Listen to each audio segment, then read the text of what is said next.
good. All right, so welcome everyone to Ignite session 8. For those of you that do not know me, my name is Dana Tyszka. I've been in real estate since 2004. With previous brokerage, I was for 16 years. I moved to Keller Williams about 2 years ago, just because I felt like a registering with another company. And I was always looking to learn more, explore more, and find new ways how we can serve the customer, real estate customer, much better. I love it here. There's so much to learn, unlimited potentials with KW, so many different classes that they offer, so much support, and it's amazing. The last year, I do have my son working with me. He's actually on a call here. Just to tell you a little bit about production. Last year, we did close on 72 deals, where half of them were working with buyers. A little bit more than half we were working with buyers. In my previous years, I just want to say I loved working with buyers. I love buyers. For the few years in a row with my previous brokerage, I was #1 buyer's agent in the region. So I just love buyers. I feel like working with buyers, it's such a privilege for us too, because we are being a part of one of the biggest decisions in their life.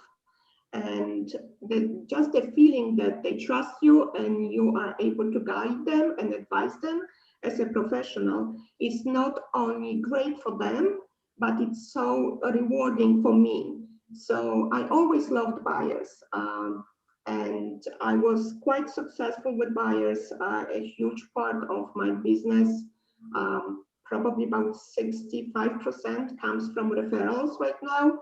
So I still keep in touch with clients that they sold houses 10 years ago. And actually one of my first clients is my best client. I have this apartment for rent today, someone that I met 20 years ago. So I just love real estate. I wanted to talk to you about Ignite. Tell me if you have any questions or any concerns as far as the previous classes, if anything I can answer for you up to this point. Because I'm here to share the knowledge that I learned over my 18 years of doing this with you, but I'm also here, I love helping newer agents, so I'm here to answer any questions that you might have up to this point. Anybody has any questions for me? Like, unmute yourself, just talk. I wanna have that interaction. I cannot imagine I'm gonna be talking. I know there's a lot of questions, concerns that you may all have. Just please ask or post them in the Dropbox and I will answer the best I can.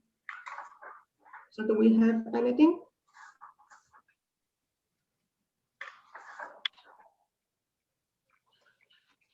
So it's happy now. Talk to me about the leads, the 10-4 program. How are you guys doing with putting new contacts in your database every day?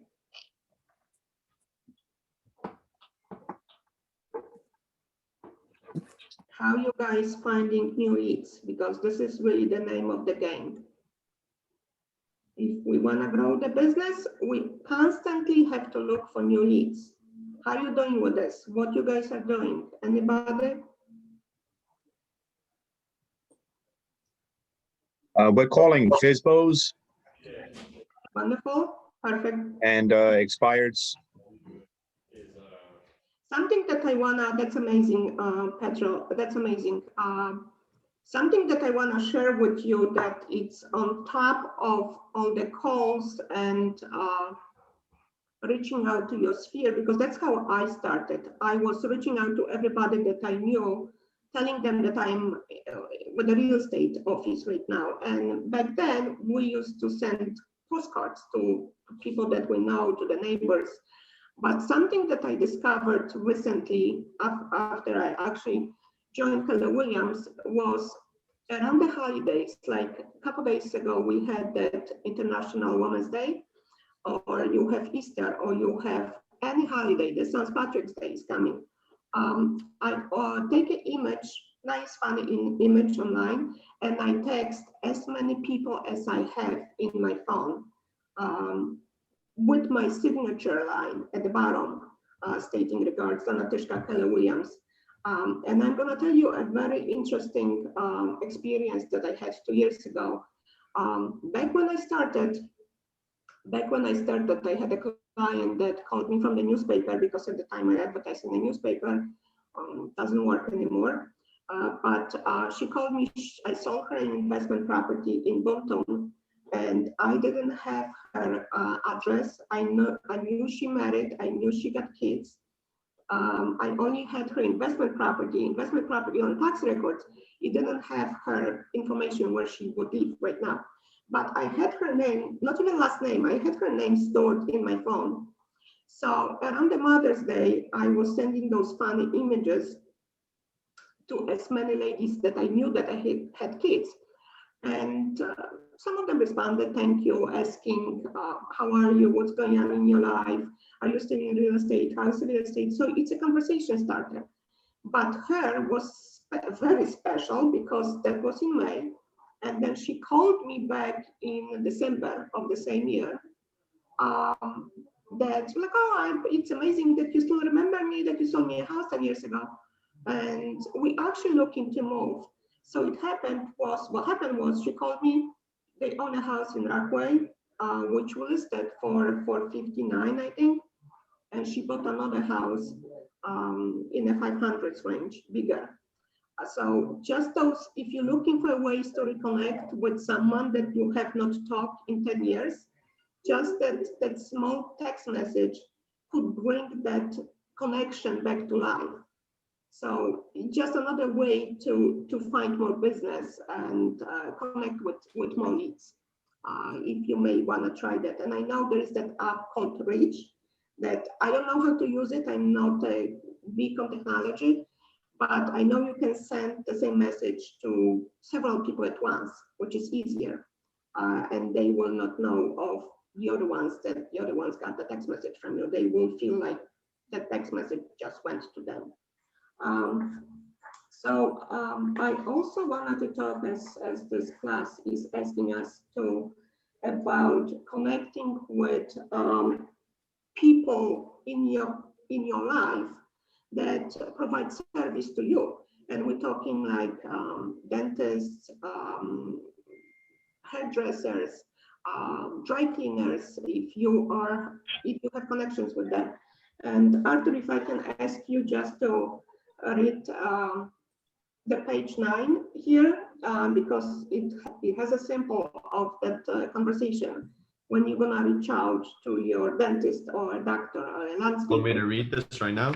Yes, if we can just share it with the class.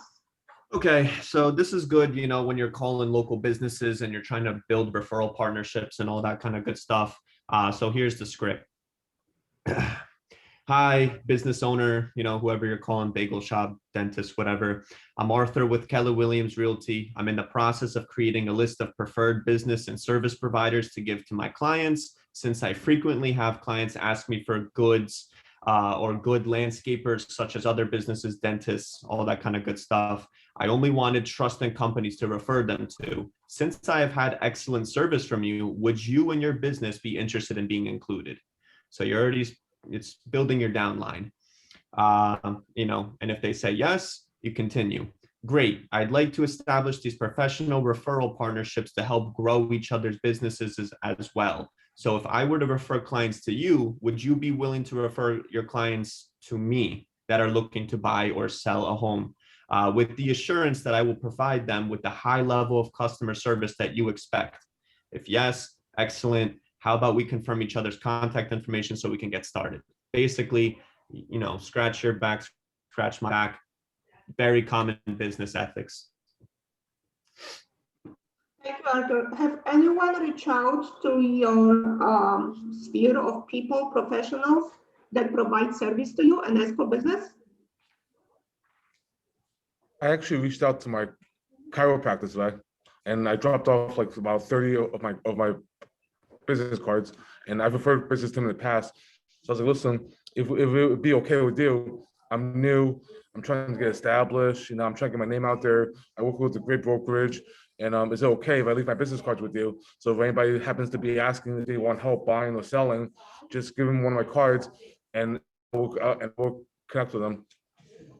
Even that's wonderful. Even if you're gonna get one deal out of reaching out to your professional people that you work with, you deal with all the time, a year, it's amazing. Last year, when I sat and sold the house to someone that came to my dentist, I have my business card set at her office, and someone called me. He picked up the business card and called me. And from that referral, you can build, you do a great service for them, and you can get more contacts from the same people.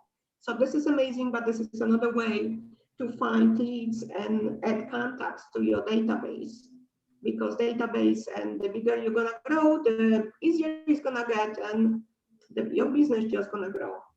So let's talk about any questions in regards to leaving your business cards, reaching out to other people for business. Always have to ask for business. Anybody has any comments, any ahas that we want to talk about?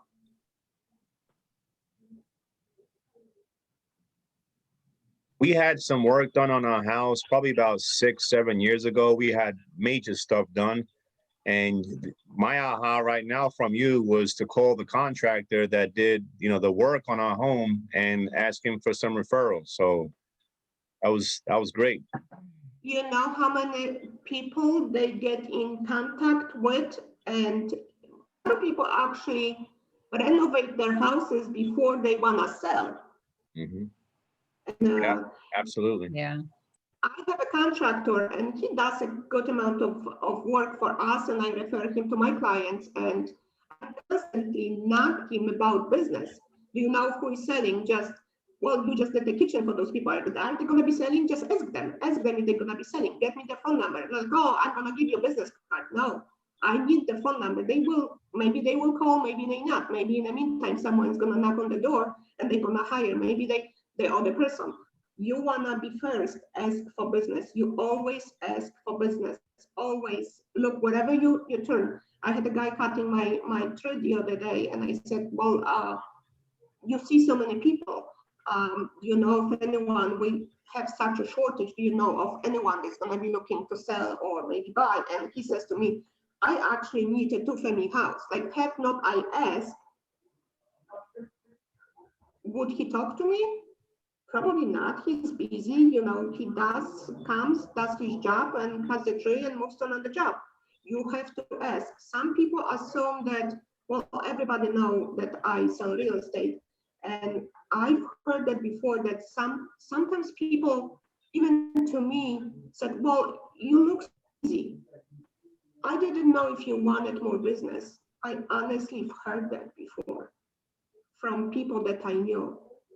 Like, hello, who would not want more business? You look so busy. I've heard that so many times from people, like, oh, my brother just bought a house, but you've been so busy, I didn't know if he should call you. So you will always have to ask, because people make assumptions. We always have to ask for business. So today's class is about one of my favorite chapters, part of the real estate. It's about finding the home, showing the home, and asking people for a yes. And really, the whole experience is the way I always look at the customer, a real estate client, if you want to say, is we are in a service business. It's not about us. It's about the customer, how we treat the customer. So the first thing that you always want to do with your buyer is do the buyer consultation. And this is crucial. The buyer consultation will get you friendly with them, will establish the report, and you ask them questions. And you ask them questions about, I know Francis was covering the buyer consultation in the previous class. So you ask them questions not only about the house that they want to buy, but you also need to ask them about why they're looking for a house. You need to uncover their motivation, why they're looking. Either they're looking because their lease is expiring, either they're looking because they are transferring, the commute is too far for them. So you really have to establish the why behind them looking for the house. You need to really get deep on your questions. And sometimes it's very hard because not all the people be willing to talk to you and be completely honest with you at the beginning. But sometimes you learn a little bit, and then if you're gonna take them on first appointment or second appointment, for me, I do that buyer consultation like on every appointment. Even if we go out and look at properties, I always ask more questions. If I show them a house, I ask, how's your family? Do you have any brothers? Do you have any sisters? Like, do you entertain? Because then I know that those people will look for a nice deck, or they're gonna look for a big kitchen. Do you cook? Do you go out? Like all these questions behind the main questions that you always need to ask the buyers. The more you're gonna know about your customer, the less time you're gonna spend later showing them properties. So the buyer consultation is really huge. It's like the biggest part of finding the right house, showing the house, which houses you're gonna show, and then getting to a yes. And you have to establish the expectations from the beginning. So this is, the buyer's consultation is extremely important. And I found out over the years that if you're just gonna meet the buyer and at one house and they're gonna call on 123 Pine Street and they wanna see that just one house, you don't have time to build that rapport with that buyer. You're gonna meet the buyer at the house, someone is there at the house, you cannot really talk inside, you're gonna go outside. If they have time to talk to you outside, that's wonderful. But what if it's raining? What if it's cold? Nobody's gonna feel comfortable talking to you outside. So you always try to do the buyer's consultation before you're gonna look for a house for those people, and before you're gonna start showing them houses, because you need to know where they're coming from and what type of house they are looking for. And questions for the buyer's consultations, you can find them. We have scripts to script buyers and ask questions. That was in the previous class. I know there is tons of YouTube videos online that you can really watch some buyer's consultation and see where the questions are coming from. And again, the more you're gonna learn about the client, it's that the easier it's gonna be for you to find them the right house. Because no customer wants to look at 50 homes. Nobody wants to look at 50 homes. Your job is to narrow their search to as minimum houses to see as possible. They don't want to look at 50 homes, as I said. They want to look at the couple houses that are going to be right for them. And it's our job as a real estate professional to help them pick those houses. So how you help buyers to pick the right houses for them? Let's say you have a client and they tell you, oh, we have a price range up to 400. We want to look at 3 bedrooms, 2 full bathrooms around the Wayne area. And you have 15 houses that would match their criteria. How you pick the right houses? Anybody? As a real estate professional, how you pick the houses for them? Ask more Let's questions. ask questions, the right questions. Ask more questions, okay? Any other ideas? I think it's good to establish their budget, see what they're willing to spend. And you also need to find out, where are they working? What do you need to be close to? What's reasonable for a commute for you? Are you working from home more? Is your commute going to be a big, difference? Because you might be able to save more money going here if you don't need to travel as much, as opposed to looking over here. So I think asking where they work and what their budget's looking like is very much key. What do you want to be close to? I always ask the buyers where they work, because commute is huge. If you're gonna take them to a house in Vernon and those people have to commute to New York, you're done. They're not buying that house. You just wasted an hour of driving, an hour of their time, and they hate you for it. So it's your job to pick the right houses. But let us talk about the statistics, and then we're gonna go more deeper into the conversation with the buyers and picking the right houses. So, Christina, if we can share the page 11, because I would like everyone to see the page, what we're gonna be going through.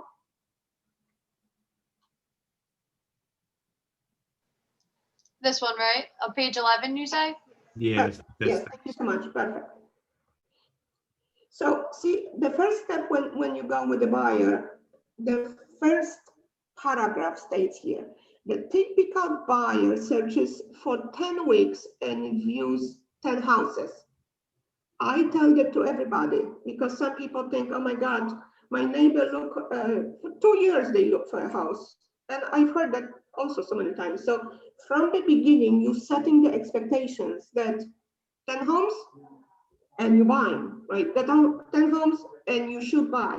I always also say that most likely for the first appointment, we will go and look at the houses that you guys like to see. I will make my comments before we're gonna go and look at those houses. Then the second appointment, most likely neither of the houses that they're gonna go on the first time matches whatever they want, because a lot of buyers pick their houses based on the pictures online, how the houses look online. So whatever they see online, it's many times completely different when they're gonna go and see that house in person. So I always talk to them and set the expectations from the beginning, that the first time I will let you pick the houses that we're gonna see. It's an experience.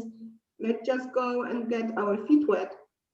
The second time around, can I pick the houses based on your needs and based on whatever you told me that you need in a house, and based on your distance to work, where you need to be, is your family, if you want to be close to your family, based on your needs, can I pick the houses for us to see? Nobody ever said no to me. So then I tell them on the second appointment, I will pick houses for you, and then we're gonna go and scroll through those houses and comment. I will talk to them when I'm at those houses, and they will talk to me what they think about those houses. Yes, no, maybe, just an experience. And then I tell them that on a third appointment, we usually should be able to find the right home for your family. So I set those expectations from the start, like 10 weeks, 10 homes, and you should be able to know or recognize what kind of house you really want to buy and what type of home would be perfect for your family. Anybody has any questions, comments about that? I have a comment. I think it really, that's an average. And every buyer is different, because you could take a buyer out and they'll be ready to go first time you're showing them houses. You know what I mean? So to say that 10-week frame sometimes could be intimidating to some buyers. So I think you really need to know your buyer and where they're at with their space. If they're just starting to look, you need to know that. If they've been looking with other realtors or looking, for some time, you have to know that too. And that's a good question to ask also when you meet a buyer. Have you looked at any other properties before? What did you think? And many times I even ask, which houses have you seen? Which houses? Oh, we saw that one house, but it's sold. We called about another house. I always ask them, which house? Give me the address. Which house did you like? Because then I look at that house online and I know immediately what type of house to take them to. Because if they like the 123 Pine Street, and I've seen that house, I showed it to another client, I know exactly what type of home to take them on the next trip. So that's kind of like a suggestion. All right, let's go to the next one. 92% of buyers, hold on, listen. 92% of buyers use the internet in their home search process. And this is obvious right now. You know, what's the main, everybody know what the main website where buyers look for houses these days? Zillow. Okay. Their favorite. Yeah. So I want to talk briefly about it and kind of bring the value as a professional realtor to talk about with the buyer. Everybody goes to Zillow or Trulia, and the challenge that we have right now as a buyer's agent is sometimes they text you 20 houses that they want to see, that they found on Zillow, and one of them is still available, and 19 houses are not listed, pre-foreclosure, under contract, sold 2 years ago. So you have to let the buyers know from the start that Zillow is perfect, but please check on these houses with me, because Zillow does not update their information in a timely manner, and nobody keeps them accountable for that. So it's wonderful to look at on houses, but please check with me if those houses are still available. On the MLS, we have access to the MLS. In the MLS, if the agents don't update the status of the house immediately, we always are facing penalties. So whatever information we have as realtors, it's always accurate. Comparing to Zillow, I always ask them, please text me the address, text me the price where the house is. I always check on the house if it's still available. If you're not gonna set that with them from the start, they're gonna think that you tell them the house is not available. They're gonna call another agent just to check if you're telling them the truth. And I experienced that too. Like, you have to tell them from the beginning that Zillow does not have accurate information. And a lot of houses that you see on Zillow are not listed anymore or not available anymore. Any questions, any experience that anybody had with Zillow like that? All right, let's go to the next one. 50% of buyers use a mobile website or application in their home search. Especially younger people, that does not apply to me, but the younger people I see, they look in the phone, and once you take them on a trip to look at the houses, they could tell you, oh, this one sold for this one sold for this. They know of all the market activities in the area where you are with them. So this makes sense. 90% of buyers who used an agent view real estate agent as a useful information source. So again, this goes back to value. You as a real estate agent have to cover 3 areas. And this is so, like, you would think it's different, but if you think about it, those people that are coming looking for houses, they think that they know everything from the internet, but in reality, they are scared. They do not know the process. They do not know how this is going to go, how they're going to find the right house. So you as a real estate professional, you have to cover, I want to say, like 3 areas with those buyers. And the huge part of the whole experience are emotions. Like, you always have to be, as a real estate professional, you always have to stay very positive. Very positive. There's nothing is ever a problem. And it's your job to calm the whole experience. Make sure that they feel comfortable. that even if they're gonna lose on a house, listen, spring market is coming.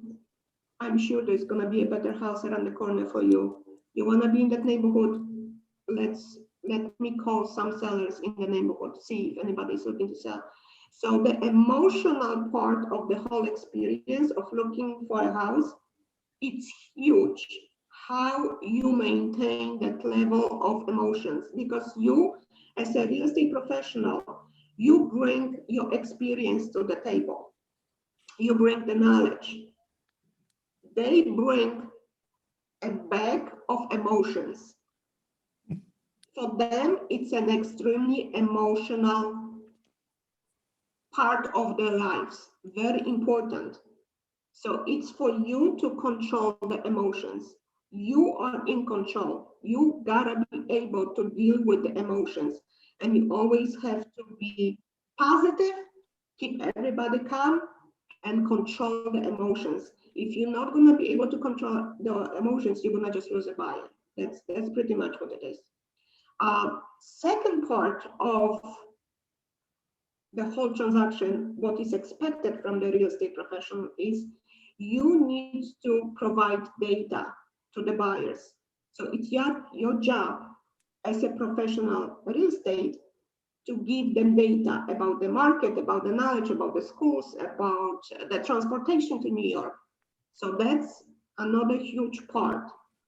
The third part, as a real estate professional, you gotta be able to provide services for that buyer. Whatever they need in the transaction, you gotta be able to provide the attorneys, a list of attorneys, list of home inspectors, a list of mortgage brokers, a list of painters. You gotta let them know that you're gonna take their hand today and you will guide them through the entire process. You're gonna be in the middle of their transaction to answer any questions that they might have during the process until, I tell them, until you get keys to the house. I'm gonna be your number one contact throughout the entire transaction. And I always tell them, you guys bring emotions to this entire experience. I will offer as a value, I will offer my knowledge, my market knowledge. I will offer you all the contacts that I have to help you make sure that the transaction is as pleasant as, and it is as stress-free as possible. And you're gonna be as happy at the closing table as you are happy today meeting me for the first time. So that's how you bring value. That's how you sell yourself to that customer. Arthur, why are you laughing? My son is laughing. Buyers aren't happy getting into this market. They're not going to be as happy as from the beginning when they're closing. Maybe when they get their offers accepted. No, the day when they meet, for the first time when they meet the real estate agent, they are excited. Their emotions is up to the roof. They are not happy 2 weeks later, maybe after they lose on a house and they found out that there was 20 offers on the house. And so they may not be as happy, but that's what I'm talking. We're going back to emotions and setting the expectations. Abel, you had the questions? I think he's good. All right. So any questions, any comments on that part? Anyone?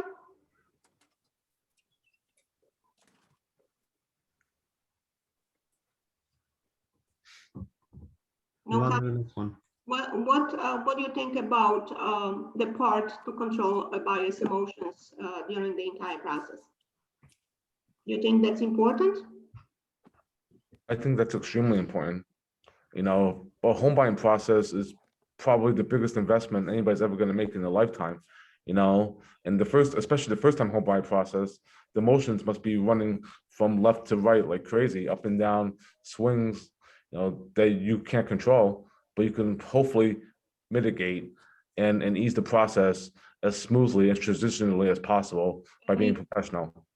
Thank you, Abel. And that's our job to do it. As a buyer's agent, that's your job to control it. If you're not gonna be able to control those emotions, you are done. You're not gonna make far with those clients. Because there's gonna be a lot of emotions involved in the entire process. All right, let's go to the next one. See, the next one says that more than 50% of buyers reported finding the right home was the most difficult step in the home buying process, finding the right home. So it's our job, again, as a real estate professionals, to point them towards the right home. How you point them towards the right home? You need to know from the questions that you asked them before, what they are looking in a house. And are they looking at that property because they like the pictures online and it's not really the house for them because they told you that they don't want to be on the main street? They have three little kids and they saw the house that has amazing pictures and nice videos, but you know that the house is on a main street. Would you take them to the house? No, it's your job. It's your job as a buyer's agent to recognize that and help them find the right house. You cannot drag them to the houses that are not for them. And I'm gonna tell you something. Recently, I had a client that they were looking, when they called me, they were looking for a house for 7 months with another agent. They've seen more than 80 houses, she told me, more than 80 houses. And those people, she cried on the phone when she called me. Those people, young couple with a 2-year-old boy, they work 6 days a week. So they were only available on Sundays. So the entire summer, I think she called me back in November of last year.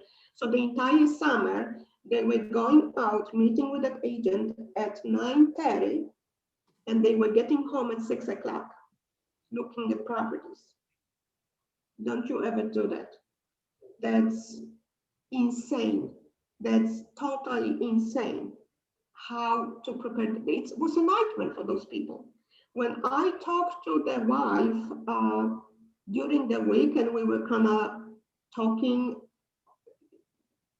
over the phone before we met for like 2 weeks, and we're looking at different properties, exchanging emails. She says, we just want to buy a house. We want to go out this Sunday and we want to buy the house. And I knew this is a wrong approach. This is totally wrong. Like they were hoping every trip on Sunday, oh my God, we're going to go and find the house. It was a nightmare for them. That was a nightmare. So that's a wrong thing, just to take a buyer and, oh, you want to see that house? Well, let's go see it. Like, you're going to want to see more, 20 houses more? We're not a tour guide. We're not here to tour properties. We can tour properties for our own knowledge, to learn the market, but not open the doors for clients. That's not the job of the buyer's agent at all. So when I first met them, we did the buyer's consultation. I've learned a little bit more about them, and they were still pushing houses on me to see that were totally not for them. I said, guys, don't you want to spend the Sunday like watching shows with your son or go to the park? Like, why we want to go look at the house when it's totally not for you? This house is like one house they wanted to see in Frankfurt where the guy works in New York. I said, that's a 2-hour commute. You're talking about having another baby, like confront them on that. I showed them, I think altogether, I met them 3 times because that's my goal. If I have a buyer and available properties, my goal is to sell them the house on the 3rd appointment. And we look, I think, at 5 houses. And they bought a house. They did buy a house on the third visit. So uncover the needs, uncover what they want. Where do they work? Are they handy? Are they looking to do some work in a house? Ask them. I asked them, from the houses that you've seen, was there any house that really stood out to you that you would like to find something comparable? They gave me that address of the house that they really liked. So when I was looking at the market, I was kind of looking for something similar too. But you know, it's just crazy to show a buyer 50 houses. It's like nobody wants to do it. No customer wants to look at 50 houses. Trust me, it's so annoying, and they get lost in the whole process. All right, so let's go to the next one. Ask you a question. Sure. When you mention to a buyer saying, look, this is this has criteria that you don't like, and this is not the house for you, and they say, no, I still really want to see it, how you go about it? I go back, I always ask the buyers to give me the 5 must-haves. Give me your 5 must-haves. If that house, you need a house that has a garage, you need a house that has 3 bedrooms. If the house doesn't have that they wanna see that house, and the house doesn't have that, I'm gonna go back to the 5 must-haves, and I will ask them, that house doesn't have a dining room. You told me that you need a huge dining area. Is this okay? Would you still consider buying that house? It doesn't have the dining area that you're looking for. It doesn't have the finished basement. It doesn't have the garage. That was the case with those people. That guy was very handy. He liked playing. He was some kind of wood maker. He was doing kitchen cabinets or something, if I remember. But that was only on the side. That was his hobby. And they wanted to see the house, I think was in Hopatko, where they wanted more land, and Hopatko doesn't offer that, especially in the communities. And there was no garage, no room for the garage, and no basement. So I asked them, you told me that you like to work around the house. This house that you, and they picked the house because of pictures online. And you know how that always goes. Like, I told them, this house has no garage, no basement, no room to put a garage. And the properties are very close to each other. Do you still want to drive an hour? They were coming from East Rutherford, if I remember. You still want to drive an hour to see that house that is totally not for you? Unless you tell me I missed something, or we switch the 5 must-haves that we need to have. Does that answer the question? All right, thank you. Sometimes they still want to go see it. What you're going to do? You're not going to take them, even if you ask them. But I always ask, right, will you buy the house, even though it doesn't have the dining room? And they said, well, we will consider, but right, most likely they won't buy it. And Donna, today, coincidentally, in our coaching program, I have a buyer's presentation. So it will be a live buyer's presentation. I just want to bring to everyone else attention today at 6 o'clock, who's on our coaching program, okay? Very useful stuff. Buyer's consultation is important. If you have a client that would not do a meeting at the office, right now it's tough with this, but try to do a Zoom call. If they still want to go, like I know some agents would not go and show a house. We go out, my son goes out, but we try to, if we have a couple houses, let's say they're gonna call about the townhouse in Pompton Lakes, for example, and the townhouse that they called about, we know it's not vacant, but there's another one on the same street that is vacant. Try to ask them, listen guys, we have another unit in the same development that it's also available. Since you're gonna be in the neighborhood, would you like to see the other one? If the house is vacant, spend a little bit more time, in the other townhouse to talk to them and ask those questions, because the vacant houses will always give you a little bit of more time to spend with them. And this is already like the first meeting, it's very uncomfortable, I want to say, to everybody, to the buyers. They don't know you, they don't know them. Will they really want to talk to you? You don't know that. But on a second house, like, you coming as a positive person always. And I don't keep this very like boom, boom, boom, let's talk about houses. I wait for a buyer. The buyer comes in, I look at the faces, they're like, oh my God, it's like they look like they haven't slept in like 5 days. It's like, oh guys, look at the weather, look at the sun. It's like, oh my God, it's so wonderful. It's finally we have like put their attention somewhere else, so they're not really stressed out, because it's so much stress on them too when they go and meet you for the first time, you know, and they don't know what to expect from you. They don't know who you are. Are you really gonna be willing to help them, or you just there to sell them anything so you can collect commission? They don't know that, and you know, there's a lot of misconceptions in a real estate world, that a lot of agents are just, they don't care about their service. They do not care about the client. You don't want to be that agent. So break the ice, start talking about the family, start talking about like if they have a nice coat, the lady has a nice coat, and like bring something positive to kind of get the first meeting kind of like happy, you know. I always comment if I see, I don't know, a nice coat on a lady, or they come in with a 5-year-old or 2-year-old. I always ask, like, hello, little one, what's your name? Welcome to your maybe new home. You always set that expectation, so you kind of break the ice, and it's so funny because they really recognize that you're reaching out to them. And it's not really even about the house. You care about the little boy, you care about the little girl. You just not a robot, you know, you a human being.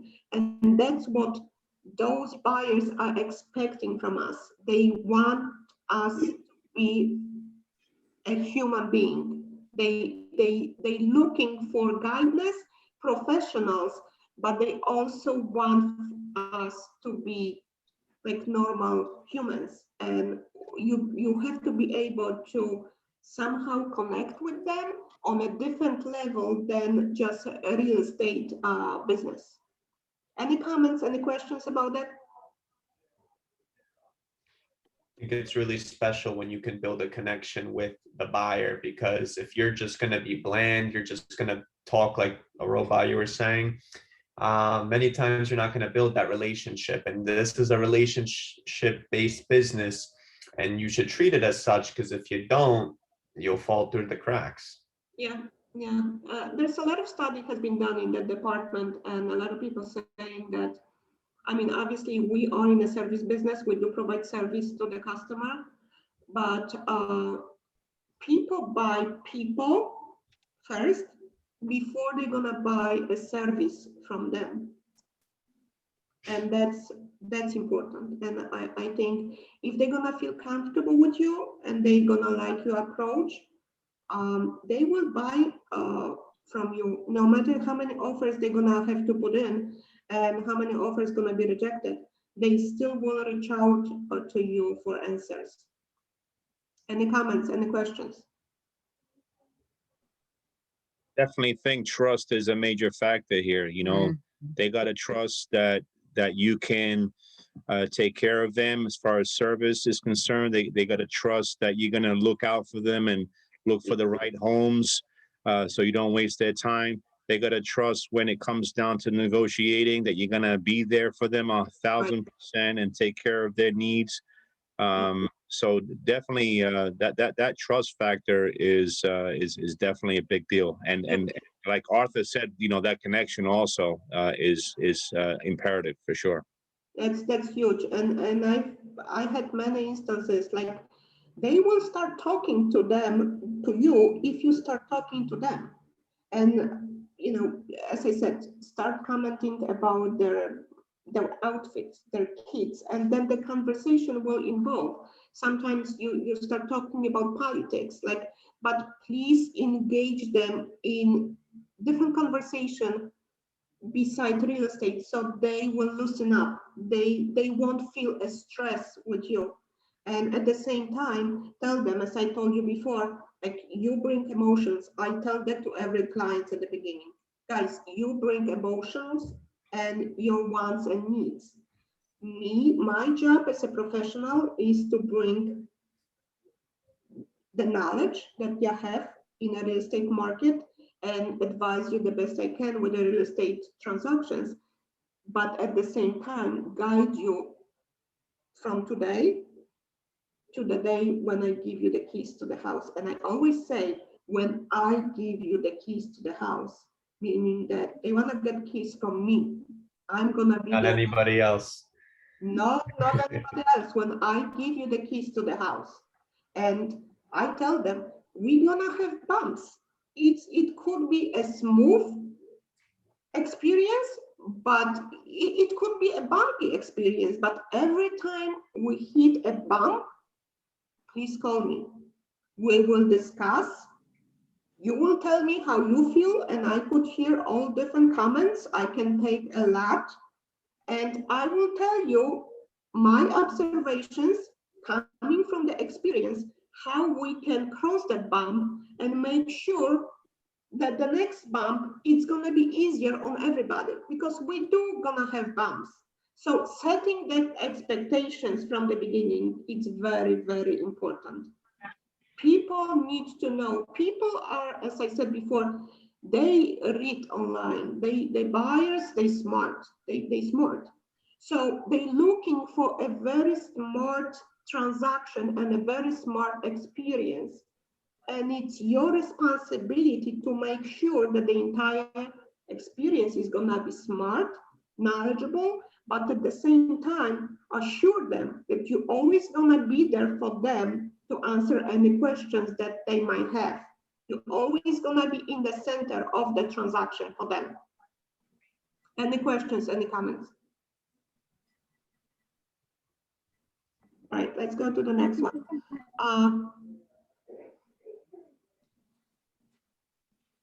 Number 9% purchases a new home due to a job relocation or a move.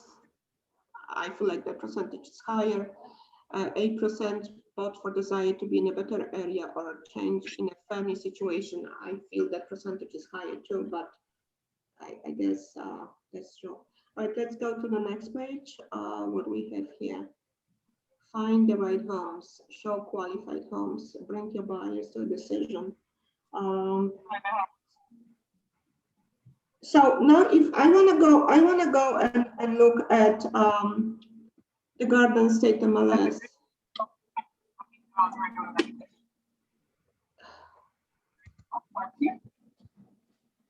Because the main source, where you find houses for the clients?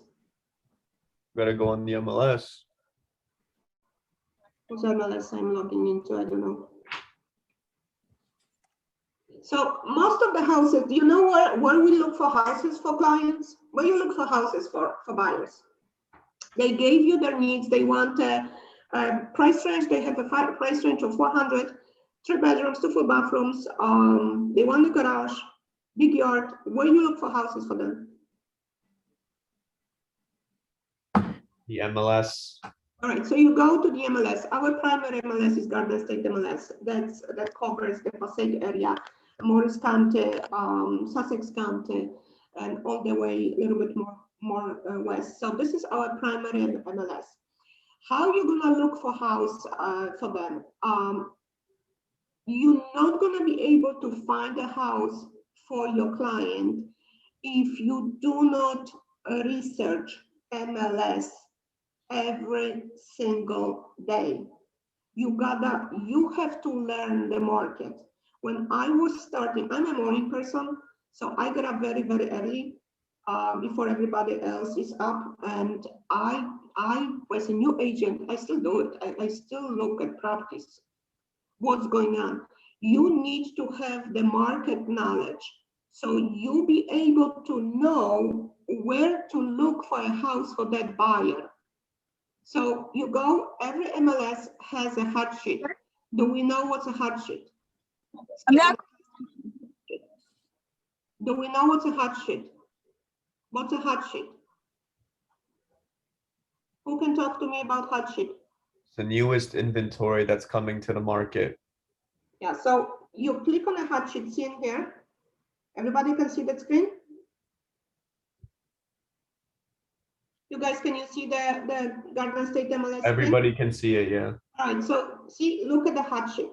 And you don't want to do the hot sheet just for 2 days.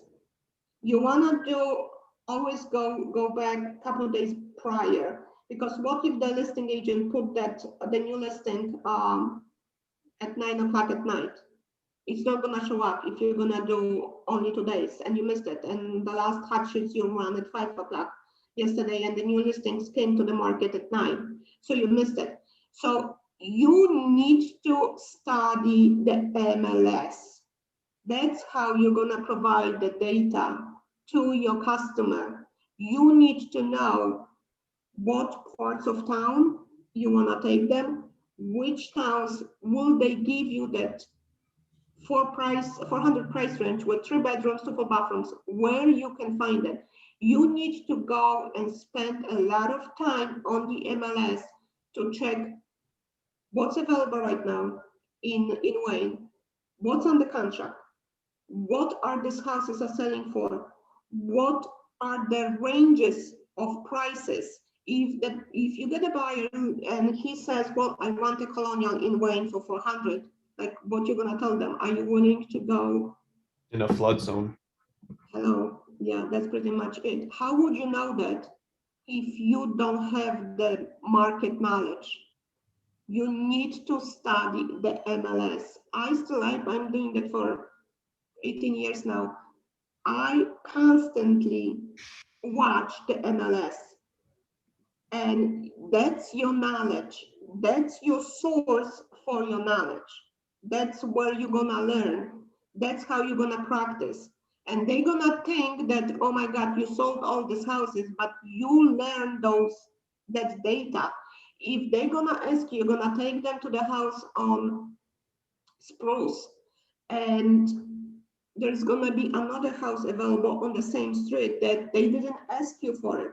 You need to know that as the professional real estate agent that works that area. You need to know everything about the other house on that same street. Better know that before you're gonna take them out. So this is the source where you look at the data, where you get the data. Another way to find properties, and MLS has, obviously the active homes are perfect. Right now we're dealing with a shortage of inventory. So we look also at the houses. If you have a ready to go buyer, doesn't have like a home sale contingency, you also look at the houses that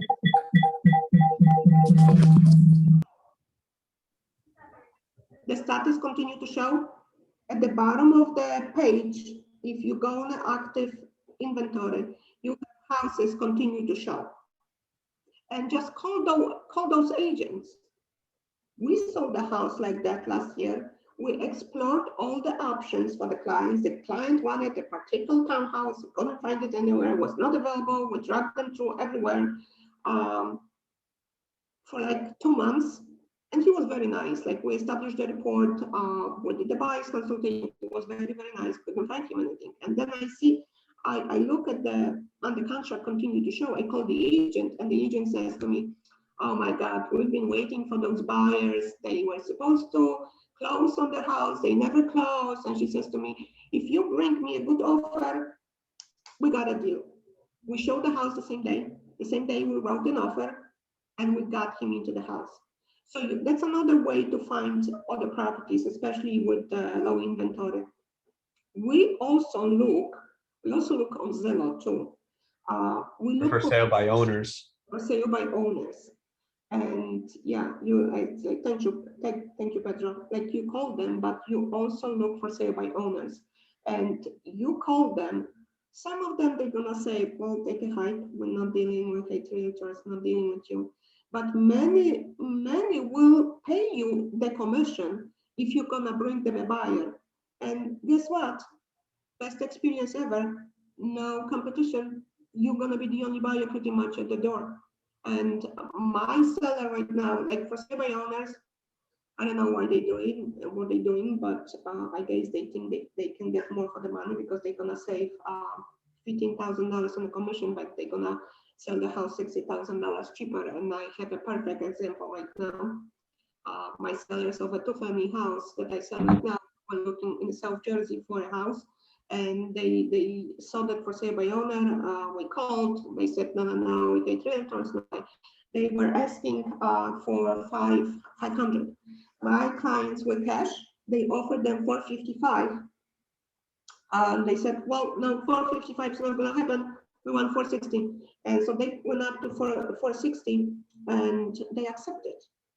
And they had a broker from Keller Williams previously at the same house that told them that they would list it for 525. But for you as a buyer's agent, that's another source to look for properties. If you explore all the options online and then you see, oh my God, there's a for sale by owner in that neighborhood that your buyer wants, you call that person. And many times if that seller will tell you, no, I don't work with realtors, I don't want to deal with realtors. You know what I've done also? I went with buyers, my clients, as a cousin, sister. You offer that value to them just to have a look at the house as a real estate professional and give your opinion on a house. You know how much they will appreciate that? They will never forget that, and they're gonna be your clients for life. And I've had that, like David, I don't know if Arthur, you know the story, but David, the best client that I have, he came to my open house 17 years ago, was raining, nobody was coming. He was talking to me for 2 hours. And then at the end, he says, well, I'm actually looking for sale by owner. Would you come with me to look at the house? Just to tell me what you think of the price? And I went with him and didn't hear from the guy. I told him to buy it as a great value, buy it, offer him whatever he wants, buy it. Didn't hear from the guy 2 years. Right now, as a doctor, I get from him 2-3 referrals a year. I saw his mom's couple. His mom's is a huge real estate investor. He likes to invest in real estate. My best client ever. So offer the value to those buyers too. And even the for sale by owner, if he's going to tell you not to deal, that he's not going to be dealing with you, go as a friend for your clients. They're going to give you back business for that service and that value that you offer for them.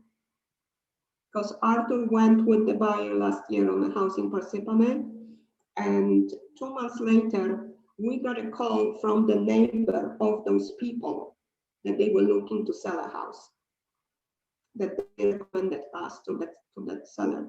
So you gotta act as always as a professional. It's not really about us here. It's about providing the highest service possible to the customer. Any comments, any questions about that?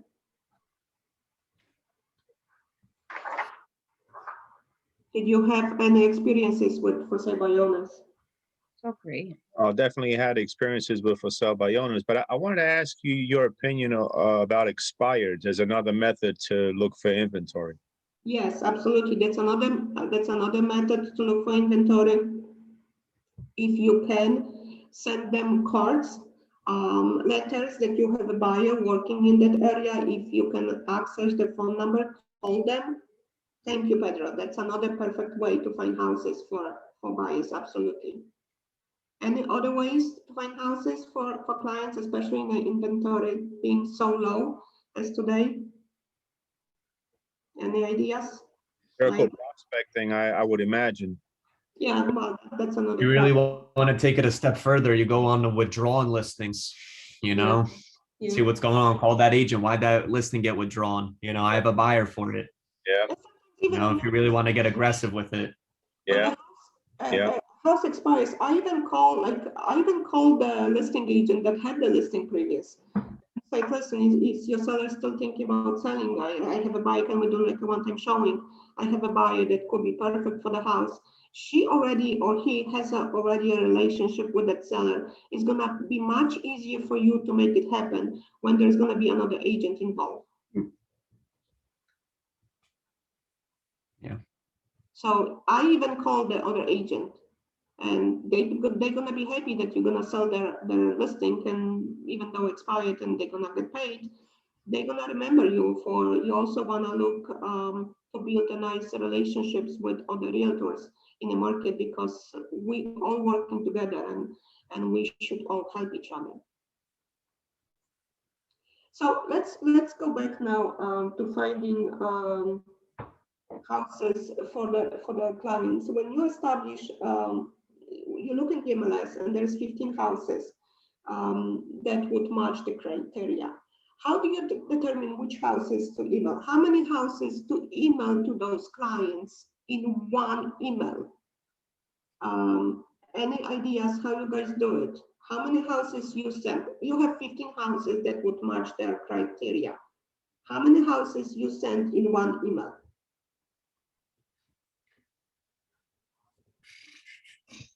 How do you guys do it with the buyers? Anybody?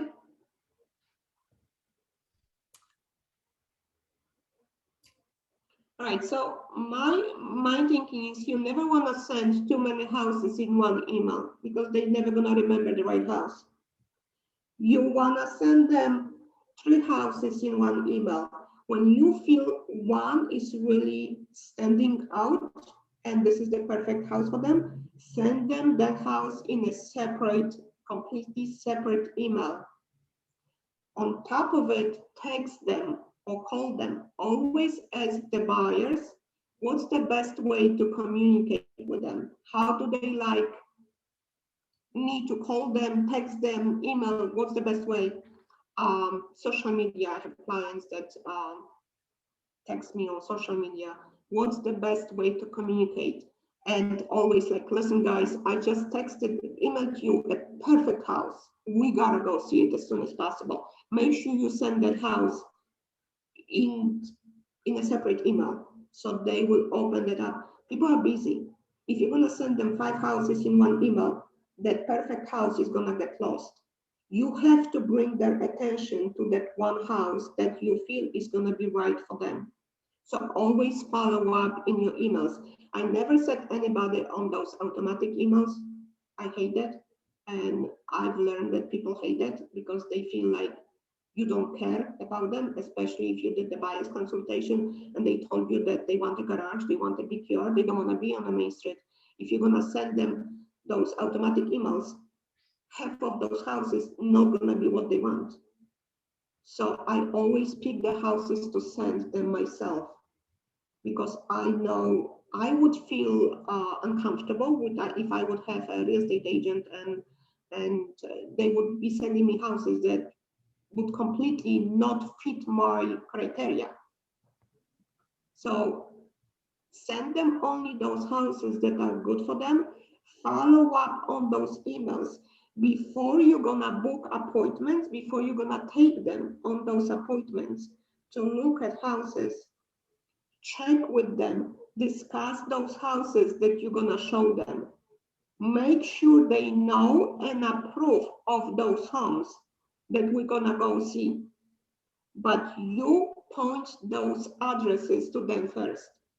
This is the house. If they wanna bring another house from the list that you sent them, of course, put that into the showing appointments. I never show them more than 5, 6 houses top on the appointment. They're never gonna remember the first house that they've seen. If you're gonna show 6 is a lot. 6 is a lot.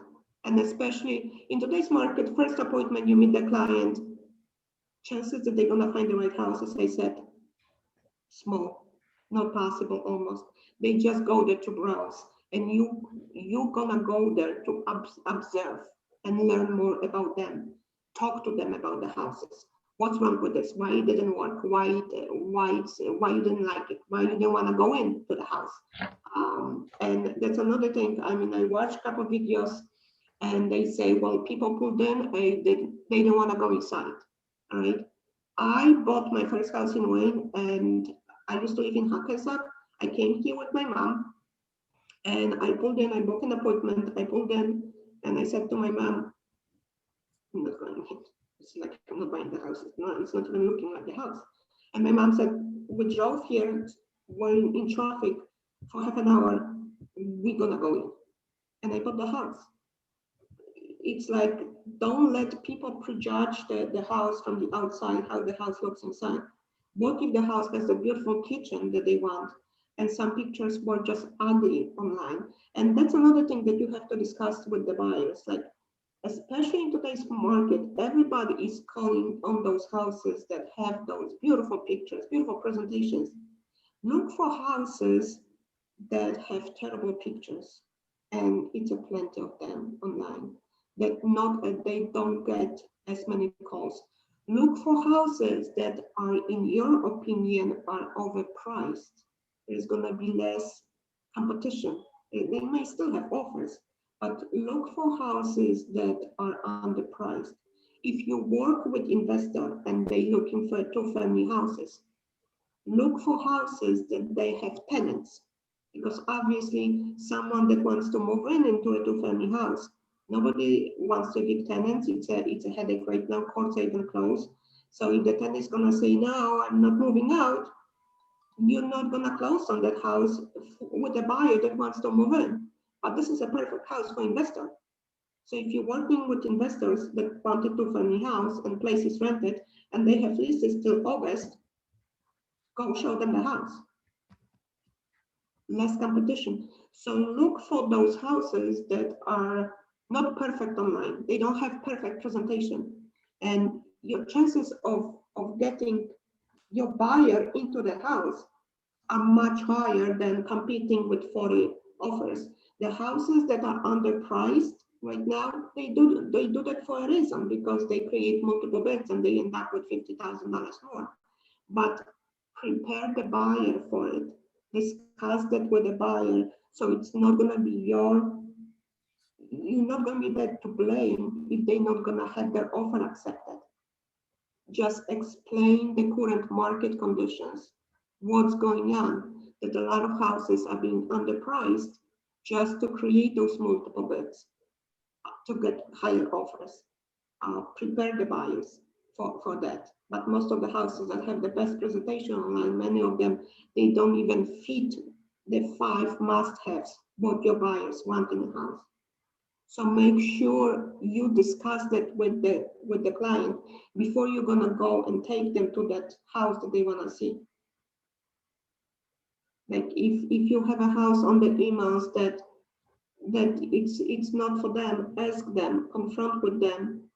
This house doesn't have a large yard. It doesn't have a fencing yard. They said, okay, they have 3 dogs, they want fencing yard. That's a must-have. And it's like, it's okay, but it's in a neighborhood that we want. But make sure you acknowledge that as a professional before you're gonna take them to that house. So they know that you know what this house has. Any questions, any comments about that?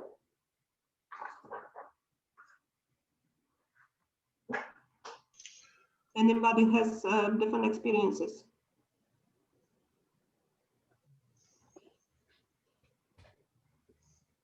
Some great information, Donna. You know what, even if you're gonna remember one thing and apply that later and will help you to secure one more deal a year, I always learn. I will always listen to other agents, how they do it. It may not work for me because we're all different. We all have to establish our way of showing houses, how we want to talk to the buyers. But as I said, just try to remember, you gotta build a report with your buyer and you gotta talk to them. You gotta talk to them. Sometimes we talk with buyers about politics or talk about the weather before we talk about the houses. And do not show them 20 houses. They're gonna hate you. That's not what a true professional does. Your job is to show them the right houses that match their needs. If there's nothing on the market today, it's your job to keep them calm and say, no worries, we get new houses coming to the market every single day.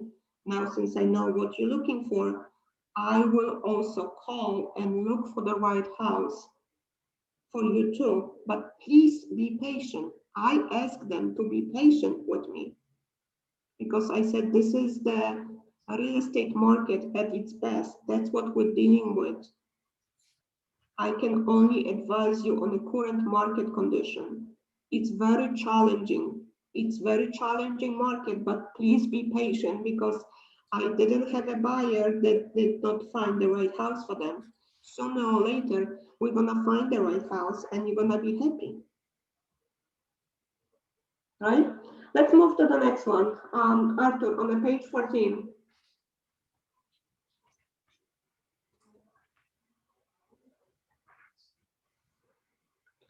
Can you read that script for me?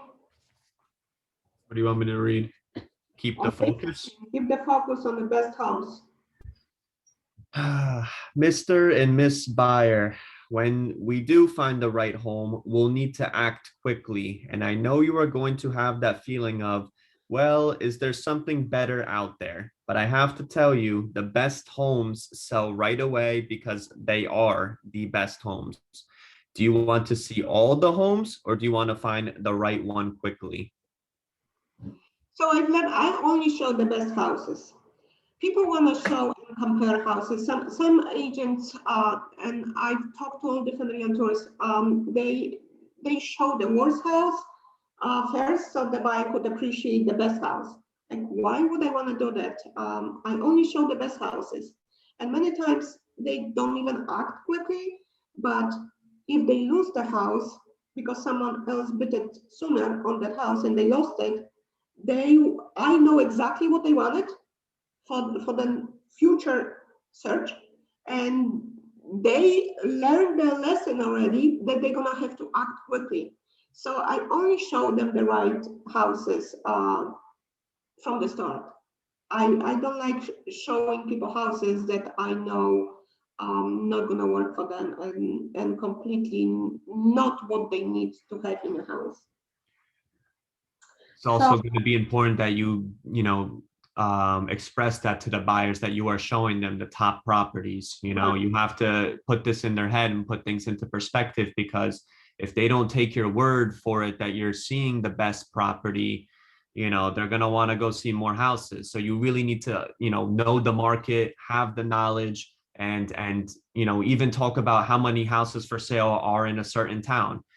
Talk about what it used to be like, what it is now. I mean, you look at Pompton Lakes inventory or Wayne inventory, it's less than half than what it was last year.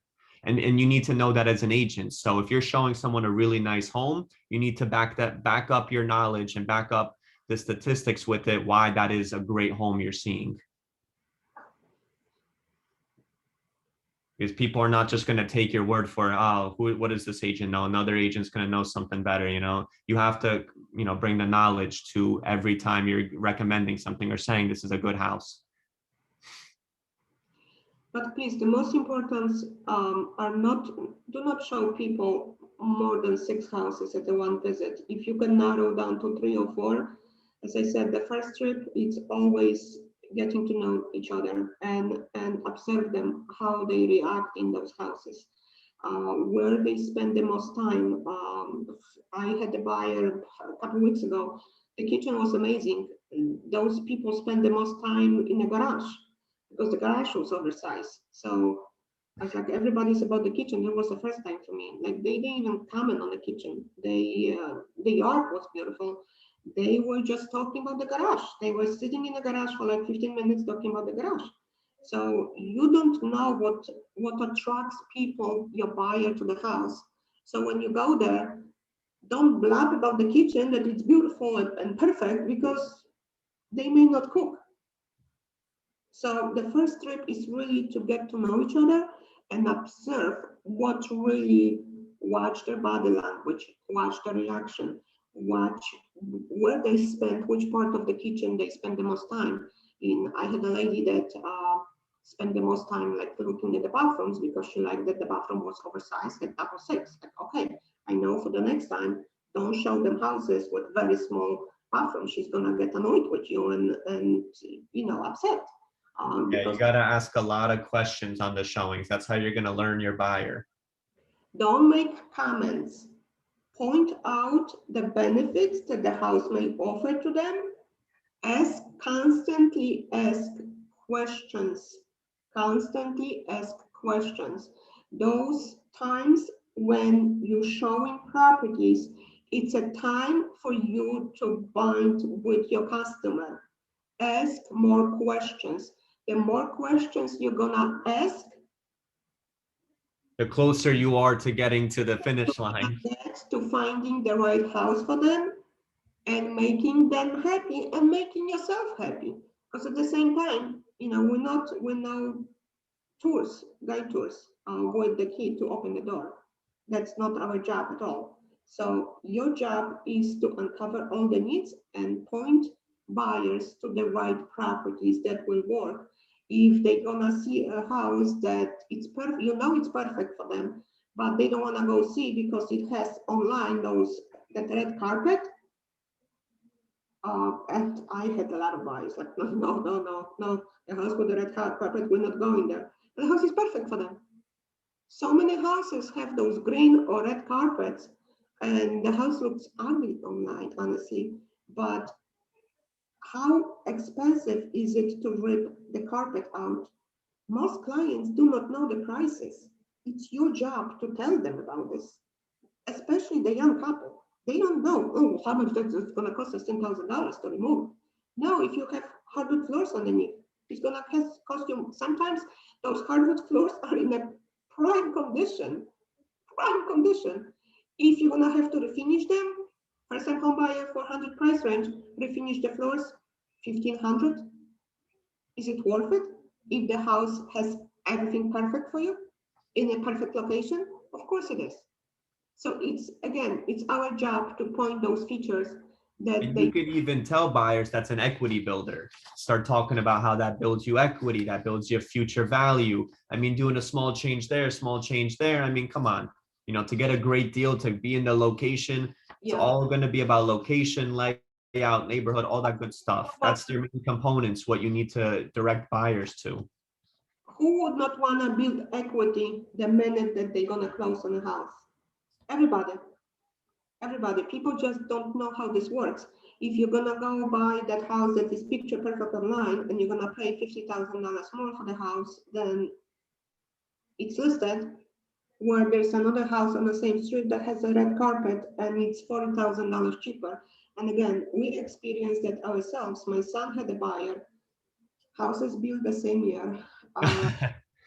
Well, you want to tell the story? It's a perfect example. People don't recognize that. And it's So I had a buyer that wanted to see two houses in the Peaks in Jefferson. Very nice neighborhood in Jefferson, probably the only neighborhood I know of that has all public utilities. Houses are all pretty much the same. They wanted to go see the house that was all done up, nice, everything was perfect. Already had multiple bids, but there was a house literally a minute walk away, better situated in the neighborhood, but needs its updating. It didn't present as well. It needed its touch-ups, needed, some flair to it. It didn't have the appeal that the other house did as far as like its presence and its appearance. Maybe $20,000 top of painting. However, though, if they wanted to get the house that was all done up, had the nice presentation, they had to be bidding 40 to 50K over just to get it. And the other house didn't have any offers. So that 40 to 50K that you're going to spend extra on that house, put it into the house and you're building equity, the other house, and you're building equity right off the bat. So this is a conversation that you should have with buyers, especially in today's market. And unfortunately enough, they wanted to go for the house that had the bids already on it. It's like, guys, it's, you don't want to insult them, but at the same time, they're the clients, you can't, you got to let them, do their thing kind of at the end of the day, because if you're going to be too hard and too push at the same time, they're going to be like, we don't want to work with this person. They don't want to do what we want to do. You got to be able to recognize how much you're going to say to the customer. You got to be able to recognize where to stop telling them this is the right house. And even though it's perfect, they may say, no, like don't bid them to it. Like you have to buy the house. It's perfect. Even if they're going to make a mistake, like you have to be able to recognize where to stop. where to stop. Say, make a statement, give them the advice, but at the same time, do not push. Do not ever push. This is their money. And again, I will always talk to the buyers that way. This is your money. I'm here only to advise you on the current market conditions on the house. But at the end of the closing, you're gonna be the one living here, and it's your money and it's your decision how much you wanna pay, which house you wanna buy.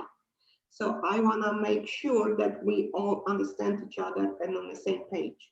Just talk to me what you feel about those houses, why you don't like it.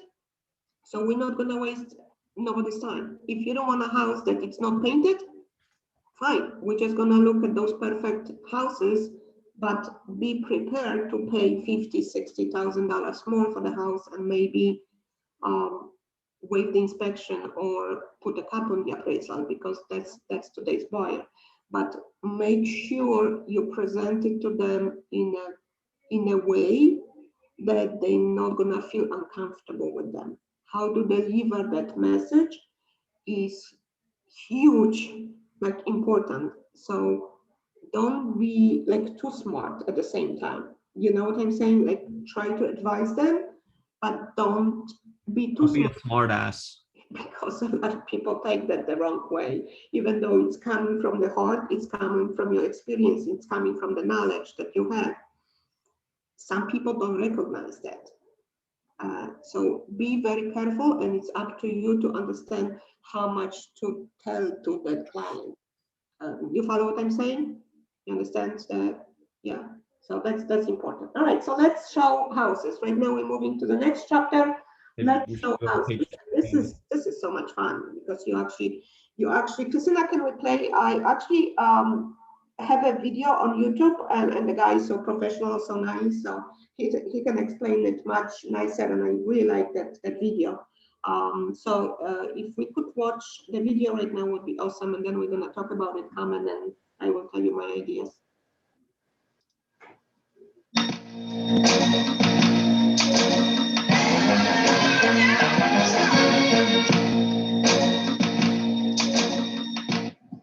Hey everybody, Karthik Subramaniam. I'm here showing property. I'm meeting a client here in about 15 minutes, and I wanted to share with you, record a quick video before my client gets here, on tips and techniques that I use to sell property. Because frankly, I remember as a brand new agent, before I sold a home to a buyer, I would make a list of all the properties that I showed them. And a lot of my buyers, I was showing literally 15, 20, 30 properties to a given buyer before they made a decision. So I kind of wrote down some of the best practices that I use to avoid having to show a property or show a buyer, 10 or 15 or 20, 30 properties before they end up making a decision. You want to show just a few properties that really meet the client's needs, and make sure that you're showing property that are relevant to their client requirements. So follow me inside. I'll share with you some of my tips and techniques to make sure that you can sell more property and not have to waste not only your time, but also your buyer's time with properties that don't really fit their needs. So I wrote a little list. Follow me inside. I'll go over those with you now.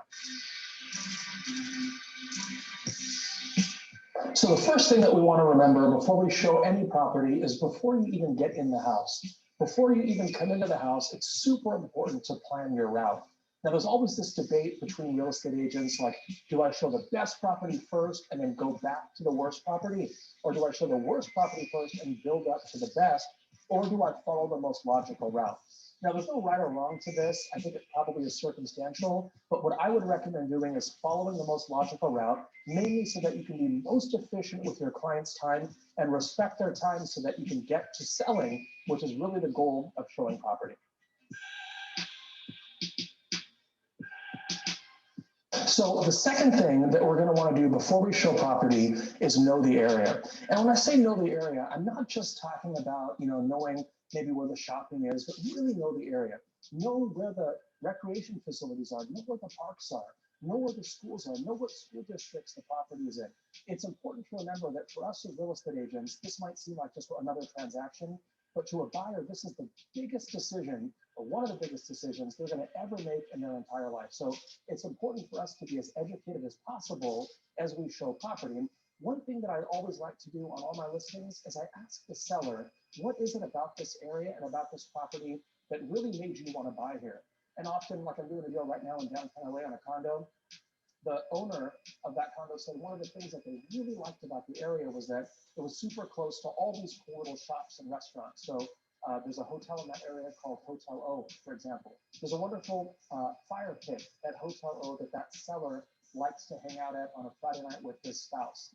And what's really cool about that is when I do an open house there, if I see somebody come in that open house, I'll tell that potential buyer, you know what the current owner really loves about this house is that they love the fact that there's a wonderful little restaurant at Hotel O downstairs. There's a wonderful fire pit down there, and they love as a Friday night tradition to go down there and have a couple of cocktails and wind down their week. And they really like to use that as bonding time for them as a couple, and it's just walking distance from here. So those small little things about what drew that particular owner to that house, if you can communicate that to the next buyer, that's really going to help you sell that property. So knowing the area and all the little intricacies that come with buying a home in that area are super important, and it's going to get you one step closer to success and ultimately a sale.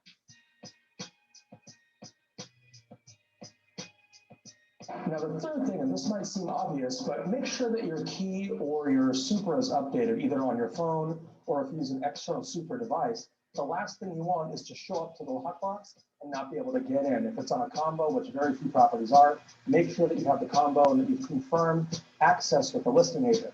Also, if the MLS says, call for an appointment, it's important to be respectful of that because it's possible there could be two big Dobermans or a big German Shepherd inside, and you walk up and don't have an appointment, you get mauled by a dog, then what are you going to do, right? So very important to make sure that you've verified access and that your lockbox key and your Supra are charged up and ready to go.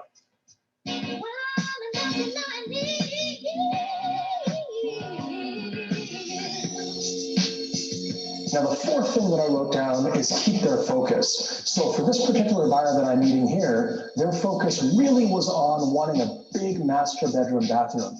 That was one of the key things that this buyer told me they wanted. So as you can see, we have a huge master bedroom bathroom with a very large walk-in closet. And those are things that the buyer said that they wanted. Now, of course, for me, as I'm showing this property here in about 10 or 15 minutes to the buyer, I'm going to make sure that that buyer spends a lot of time in this room, spends a lot of time in the closet, spends a lot of time in this bathroom, and in the master bedroom in general, because I know that's one thing that they're really looking for in a home. So keeping your buyers focused on ultimately why you're at that property in particular is going to get you one step closer to a sale.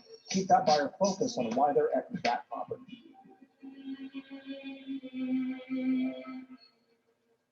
And the last thing that we're going to want to remember as we show property is ultimately give your client space. Give your buyer time to explore the property on their own.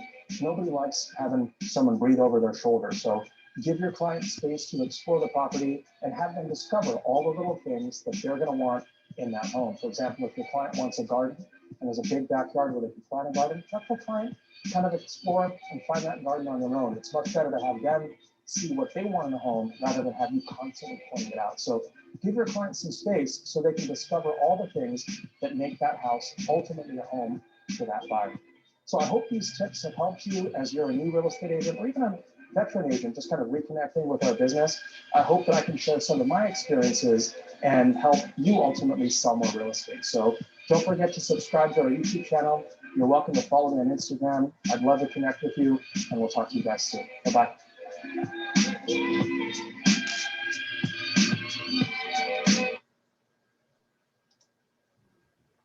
Thank you, Christina. Any comments? Any ahas? I liked when he went into about knowing the area. I think that's really, really big.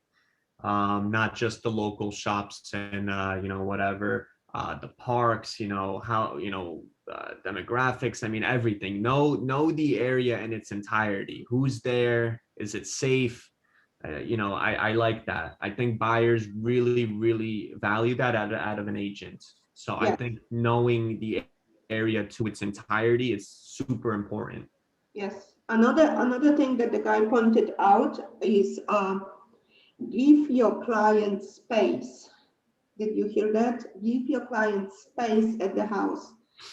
I am not the agent when I open the door, like, here's a dining room, here's the living room, here's the kitchen. They see that. Like, don't be like a dumb person. Like, they see that. Open the door, point their attention to the stuff that they might miss. Like, look, guys, looks like the windows I knew. They don't look at the roof, like maybe on a second visit, like, oh, it looks like the owner just replaced the roof. Amazing. That's Check if the roof is single layered or double layered. I mean, little things like that that buyers are not going to pay attention to. yes. So point their attention to benefits, but only when they are closer to you, but give them space to look at the house themselves. And at the same time, this is not a break for you. You watch them. When they look at the house themselves, you watch them. As I said before, where do they spend the most time in a house? So that's important. Anybody else have any other observation or ask about the video?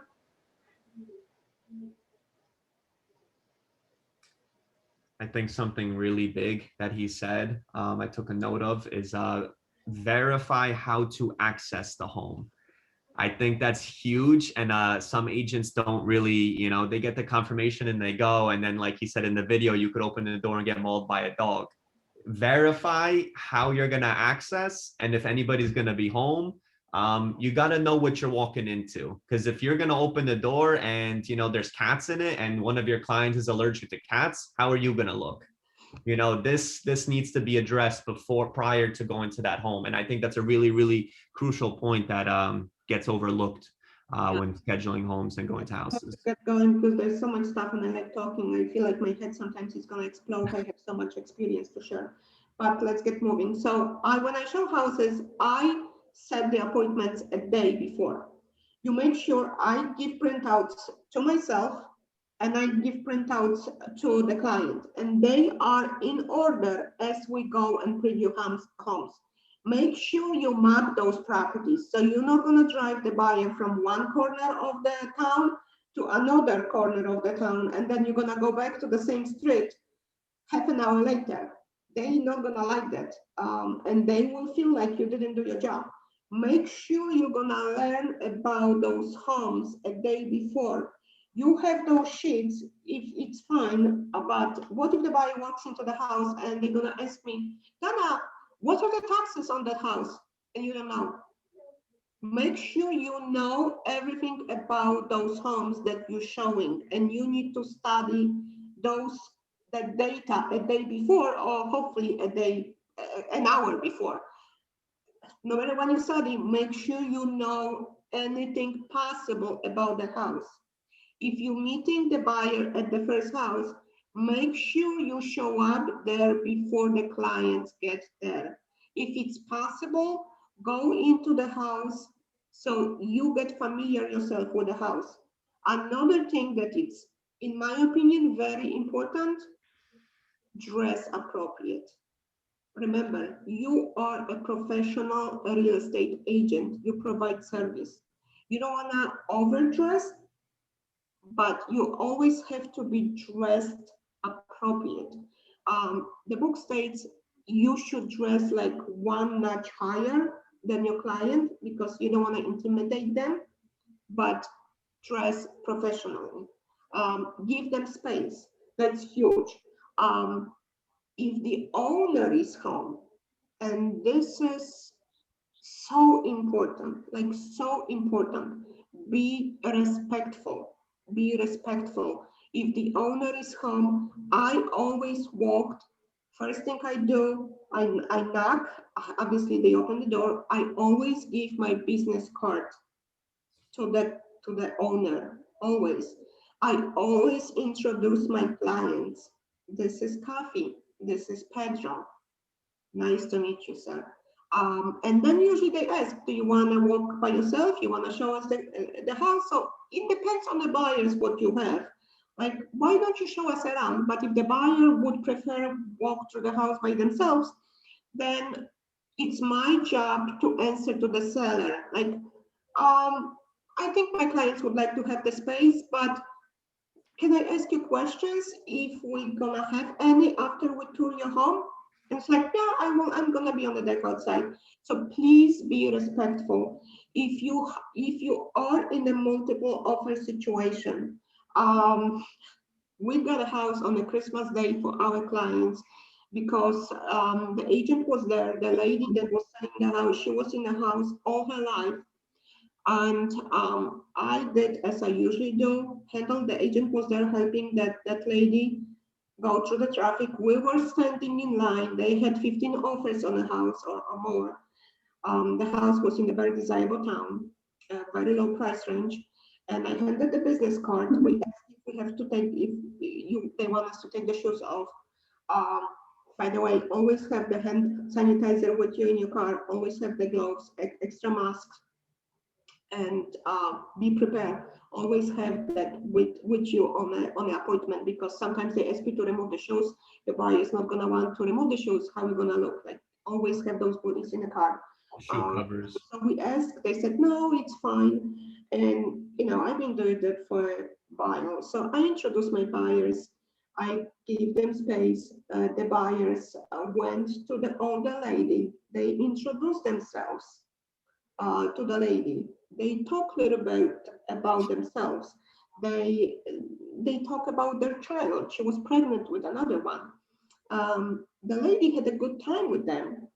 And then we left, and there were 10 people behind us to see the house. They were only showing that house, I think, for 1 day or 2 days, because they didn't want, it was a very uncomfortable situation for the seller. So guess what? We submitted the offer, final invest, all that kind of stuff, and then I get a call from the listing agent, and he said to me, I'm sitting here with the son of the owner, and we want to do a conference call with you. So tell us about a little bit more about the buyers. They really like you. And he said to me, you were the only agent that handed us your business card. I was the only agent that gave them the business card and introduced my clients to the seller. You have to remember that this is, even though the house more or less is a product right now on the market, for that seller, this is their house. This is their memories where they spent 50 years. Their kids grew up there. You have to be respectful. So he says to me, my mom really, their son says to me, my mom really loves your clients. We have an offer that is higher than yours, but we want to sell the house to you. And if your clients are interested, we would cover your closing costs too. I never had that in 18 years of doing my business. And that all happened because of that extra touch that my clients did. So be very respectful of the houses that you show. Make sure after you leave, the pets are still in the house. As my son said, if you know there's a cat in the house, I always ask and tell the buyers before I open the door, there's a cat in the house. Anybody with allergy? There's a bird in the house. The dog is here, but he's locked in a cage. Make sure you know everything about the showing instructions before you're gonna open the door. I always, when I open the door, I still yell, hello, hello, hello.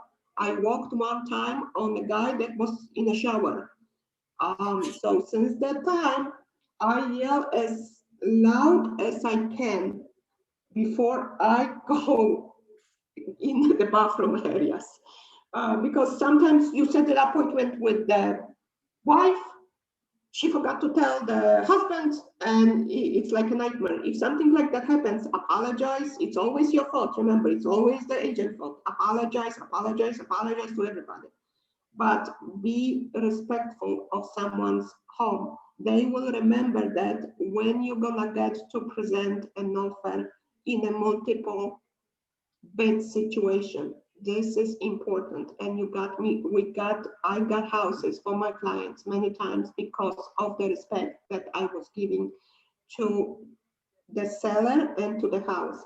Many houses, they have videos inside. So make sure you don't talk about the house inside the house, especially something bad. Go outside. Because you don't know, they may have a video. They should disclose that, but sometimes they don't. So do not talk about the houses, point benefits, but talk about the house outside. Do not spend half an hour speaking in a house if the seller is waiting outside. Just talk, go outside, thank them for the showing, say goodbye, always thank them for the showing, and talk outside. don't sit half an hour when the owner is sitting on the deck talking about the house. That's so unprofessional and that's so disrespectful, I feel, because it's still their house. Those people still live in a house. I never park in the driveway. I always park in the street. This is not my house. This is not a product. This is someone's home. Be respectful. Another thing that is very important is, what else did I wanted to talk about? Oh, I know, that's a huge one. Sometimes you have families that are not maybe as respectful and they feel like the house is a product that, well, they doing a favor to the seller that they buy it and you know that the seller is there in the house. I say to the clients in a very easy way, as pleased as possible, guys, the owners are home. We need to be on our best behavior. I say it as a joke when we're walking in. All right, guys, owner's home. Let's be on our best behavior. You know, you put them in a funny mood, you know, so you're not being like mean about it, but you say it in a funny way. Guys, the owner's home. Let's be good here. Yeah. You know, you say it in a laughing manner, but you're serious at the same time. It will help you later when you submit that offer, that you were able to control the buyer when you were showing them the property of somebody else. And people watch, sellers watch, and they remember the people like, oh, he touched this, he opened the closet, he didn't close it. Like, make sure you're gonna leave the house the same way when you came in. Like, all the lights are out. If you see a problem with the house, that you smell a gas, make sure immediately you call the listing agent. If you see a water in the basement or dripping somewhere, take a picture. Sometimes they don't believe you. So take a picture. If you see a puddle of water in the basement, send it to the listing agent that you have a trace that you did it, because then why you don't tell me? Like, well, I texted you and I called you. There's a water in the basement. Let the agent know if you notice something wrong that it's in the house.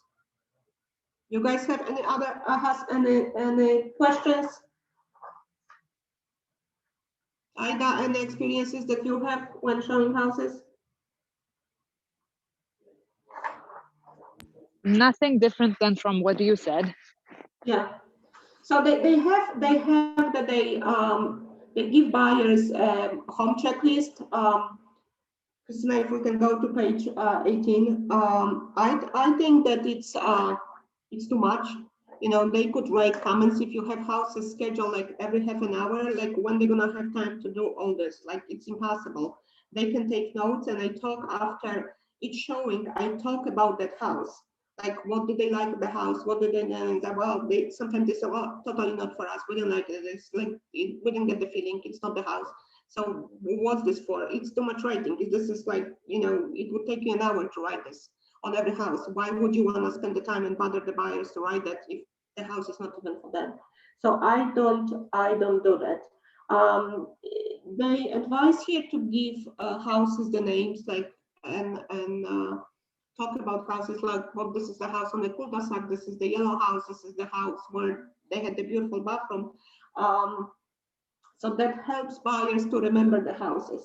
And I always talk about the houses after we see, unless the buyer doesn't want to talk. Like, what did you like about the house? What you didn't like about the house?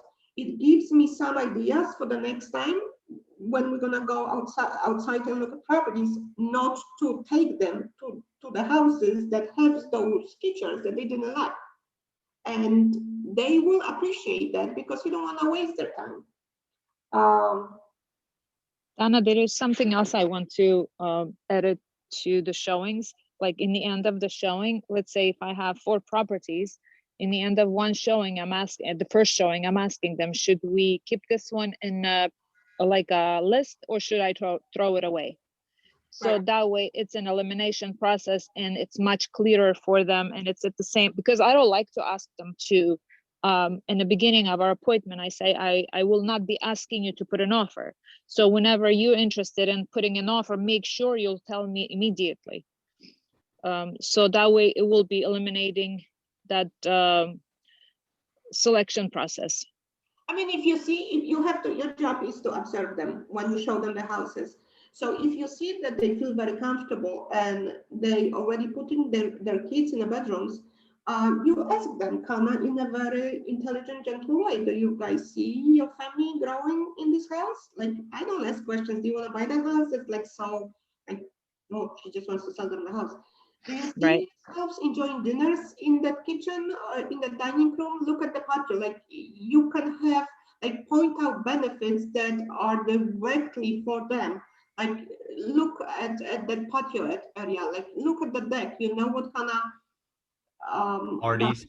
family gatherings you can have here. Oh my God, this is amazing space. I never seen such a huge deck in other houses. This is so unique to this house.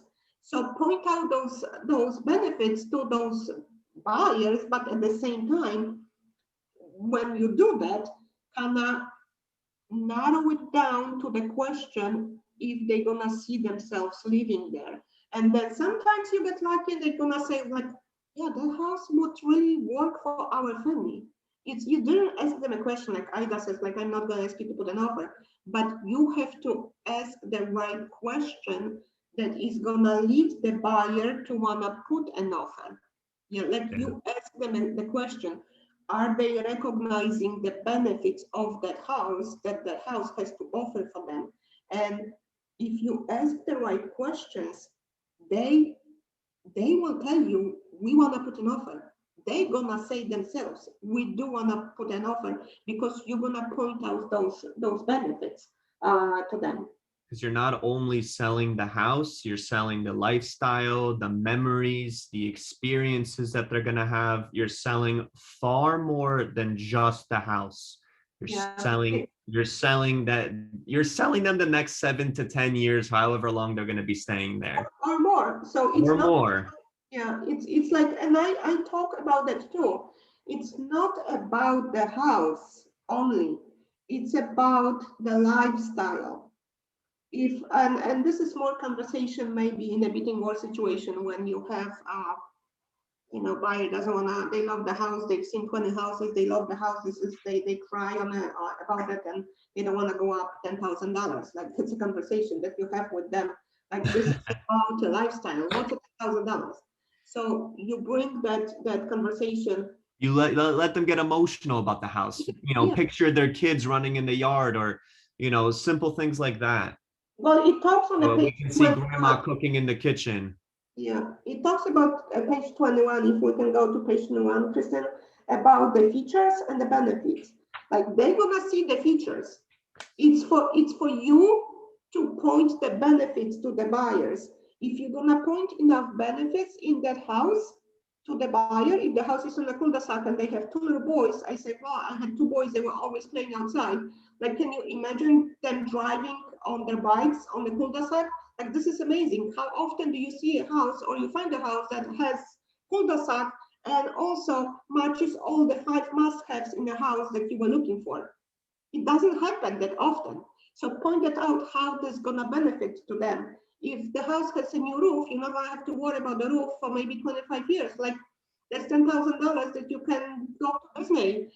We can talk about the utilities, how the longevity of the utilities are important too. If they have a new furnace or a new hot water heater, you talk about the life expectancies that are expected from those utilities, and say that's a huge benefit that you won't have to worry about in X amount of years.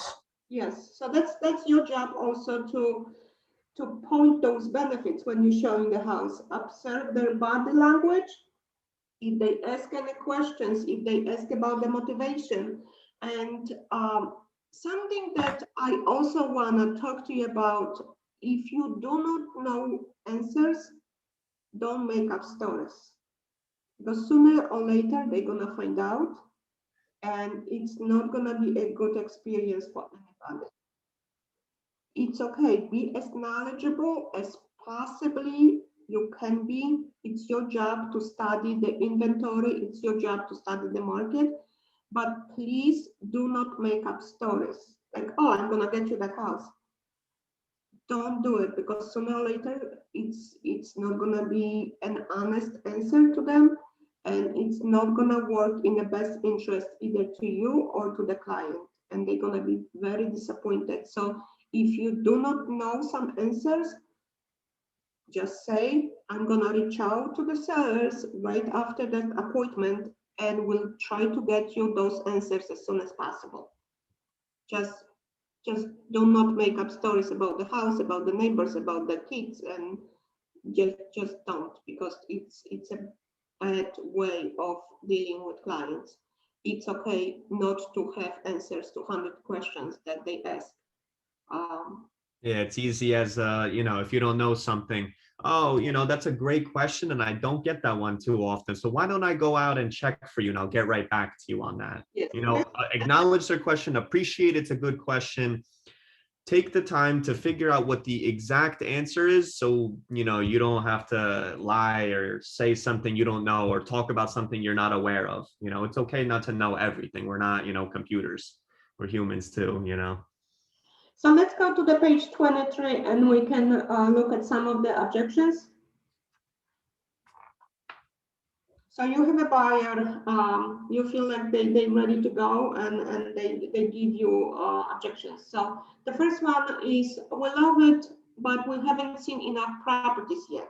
So Arthur, can you read us the? You want me to read you the answer? Yes. Mr. and Ms. Buyer, my role as your buyer specialist and the reason why we met for a consultation, which the consultation's key, this is where the importance of it comes into play, is to sort through the homes that meet your criteria and only show you the best available homes, the cream of the crop. And the best homes on the market go fast, usually in 1, maybe 2 days. If you love this home, chances are someone else does too. Are you willing to lose the perfect home for you, your wow home, the one we'll absolutely love, just so you can see everything out there? Any comments, any questions about that? The next one is, we want a formal dining room. Okay, you want me to read that again? Mr. and Ms. Buyer, remember at our first meeting when we talked about there being no such thing as 100% house, because this is the reality. No house is going to be picture perfect unless your budget's over $1 million. Keep that in mind. We identified blank as being the 5 must-haves in your new home. Has a formal dining room taken precedence over one of these items? If so, which one? So keep them in line, keep their priorities straight, because no house is going to be perfect if you're looking under $1 million. It's just not. Well, the next one talks about the carpet, which we discussed before, like the paint carpet. Make sure you know the prices.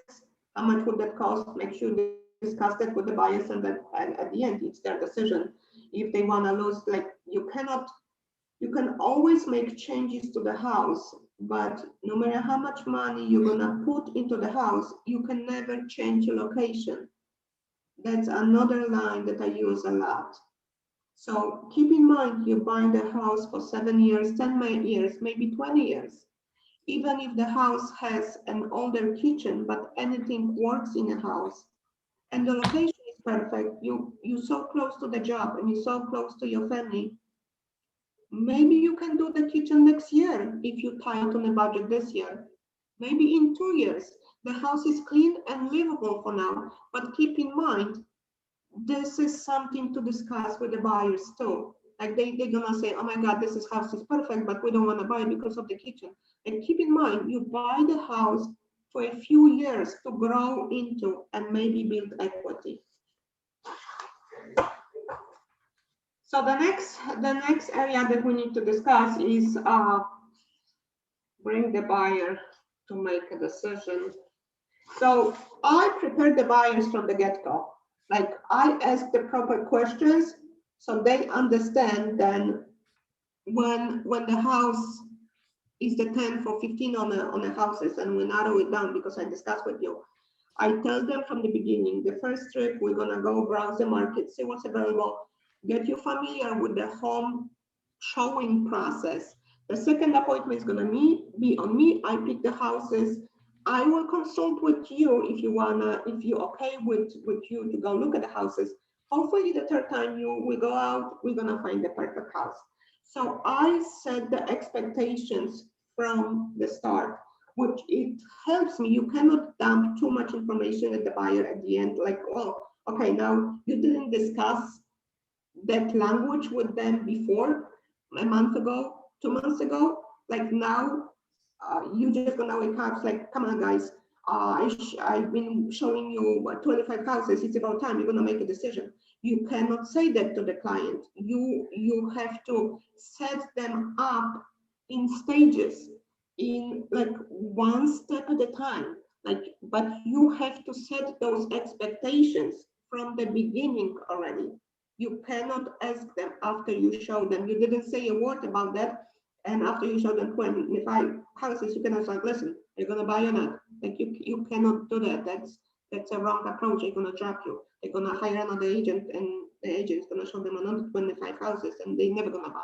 So you have to prepare. I prepare the client, the buyer, from the first day when I do the buyer consultation, when I meet them at the first house, and every house after that, all the time that I have with them, looking at the house, I point them into the decision-making step, to that area where they need to make that final decision. But you work on that constantly, step by step, and it's up to you to figure out when to say it, how much to say it. Is it you're going to say it on the first appointment, you're going to say it on the second appointment, and maybe a little bit more push on a third appointment, or it's up to you. Everybody is different, every client is different. So you gotta be able to recognize a little bit of a psychology here and feel how much you can say to them and how you actually point them into the making an offer. In a perfect world, you want to hear from them that they want to make an offer. It's your job to point the benefits and go back to their 5 must-haves in a house. If we're gonna find them, help them acknowledge that they have the 5 must-haves, point the benefits that the house will have for their family to grow, but hopefully the statement that they want to make an offer, it's going to come from them. Another question that you can ask them, if the question is, if the statement is not coming, you ask them, like, do you guys see yourself here? Like, can you imagine there's that neighborhood has so many little kids, just like your John, you know, he will have so many friends, he would feel comfortable in here. Because some buyers are coming like, oh, we don't know anybody here in this area. But you know, you take them to the Lion's Head neighborhood in Wayne, and I always tell them, like, elementary school is walking distance. They have playgrounds, areas where the kids play. Every single house have little kids. This is a starting neighborhood for a couple like yourselves. You're gonna meet people the second day because there are kids playing on the streets. When there is a Halloween here, I love to, like, don't even book appointments on a Halloween because you cannot drive through those neighborhoods. Talk about stuff like that with the buyers that have little kids. They will like that and will help them to make that statement that we would like to live in that neighborhood like that. Are there any other houses that are listed in the neighborhood? Like, we just want to be in that neighborhood. Like, call us when something is going to show up on the market that is listed. They also talk about here about pros and cons. Put on across from each other. I do not do that because what if they're gonna come up with too many pros, and at the end, even though the house is perfect for them, they're gonna write so much stuff, like silly stuff, that it's not even important, and they're gonna decide it's not the right one because the curtains they don't like, or something like silly, that it's really more of an emotional decision than actually something that they really need in a house. So I don't ask for the negatives and positive in a house, like, because it's a risky question. What if they could come up with more negatives than positive? Like, And you'll talk them out of the sale. no, you're gonna talk them out of the sale. That's something else that I want to talk to you about, because you do not talk too much. Your job is there to listen and ask questions, but I talked myself so many times out of a sale because I pointed something in a house that I didn't like about the house. I showed the house in Bloomingdale. My son still hates me for it. And the first thing what I said to the buyer, they go, oh my God, the driveway is so steep. I would never buy a house like that. Showed the house was perfect for them. Never heard from those buyers ever again. Like, people buy houses with steep driveways. Like, that was my opinion. I talked myself out of that sale that they would probably buy that house because it was Yeah, perfect. something that you won't like, the buyers might not mind. So it's really about reading the buyer. You have to see how they're going to react and you play into it. Yeah, you listen, you watch, don't make comments. Don't make your own observation that you don't like about the house, or don't, because everybody is different. And house that may not work for buyer A, it may work for buyer B. So be very careful how you show that house.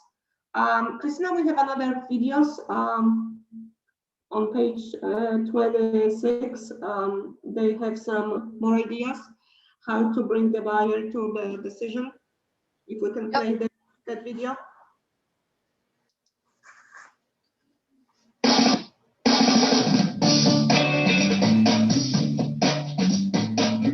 Hi, my name is Sean Healy, and today I'm going to teach you how to create buyer urgency through the showing process. And the first step is setting expectations. We tell buyers that it is a seller's market, and what that means is the best homes go fast. The next area that we set expectations in is multiple offers. We tell our buyers there's going to be a lot of other buyers out there, and you may find yourself in a competitive situation. The third area that we set expectations on is condition. Many of the homes that they're going into are going to be move-in ready, but they need a little bit of work. The next step in the process we call the funnel. And essentially, we're trying to take the entire MLS and funnel it down so that at the end of the day, there can be only one house that kicks out the bottom. What I'd like you to do tonight, pick out the best 10 or 15 homes, and then tomorrow drive by those homes and check them out. I want you to pick out the best 3 or 4. And we'll go out and take a look at those homes. Next part is the actual showing process. We show the first house. You'll ask the buyer on a scale of 1 to 7, leaving out the 4, 7 being perfect, and there is no perfect home, and 1 being unlivable, where would you rate this home? Inevitably, the buyer will answer it's a 5. And the reason they give you a 5 is because they don't have anything else to compare it to on the very first home that they've gone to see. Then what you want to do is try and reinforce what's making it a 5 for you. Then the next question you asked said, what are some of the things that you would do to move it more towards a 7 if you were to purchase it? You go on to the next house. Now you ask an alternative of choice question. Pretend you had to buy one of these 2 houses today. Which one would it be? The last one we saw or this one? They liked the first one better. Perfect. Go to the third house. The third house, you do the same thing. You say, all right, Gary, pretend there's only 2 homes on the market and you have to buy one today. Which one is it? The first one we saw or this one? And they say, this one. And you repeat that process over and over until you get to the last house. At the end of the day, you say, well, it looks like 123 Main Street was your favorite house. So right there from the house, we call the listing agent, find out if the home is still available. Let's go back to the office and get this property written up before somebody else gets it. My biggest aha out of this came when I was out with one of my first-time buyer families, and we drove up to the first house, and my buyer said, I don't even want to go in that one. What he ended up telling me at the end of that trip was, Sean, what I want you to do is print me out a list of every home that matches my criteria. I'm going to drive by those homes and I'll tell you which ones I want to see. Aha. Hey, thanks for watching KW Connect and make it a great day.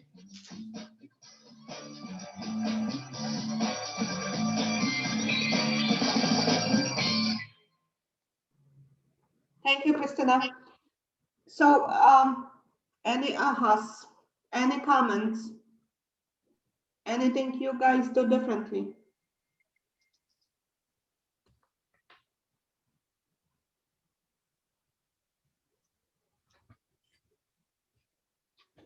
The only thing that I want to point out that I do not do, I do not let the buyers drive by the houses without me.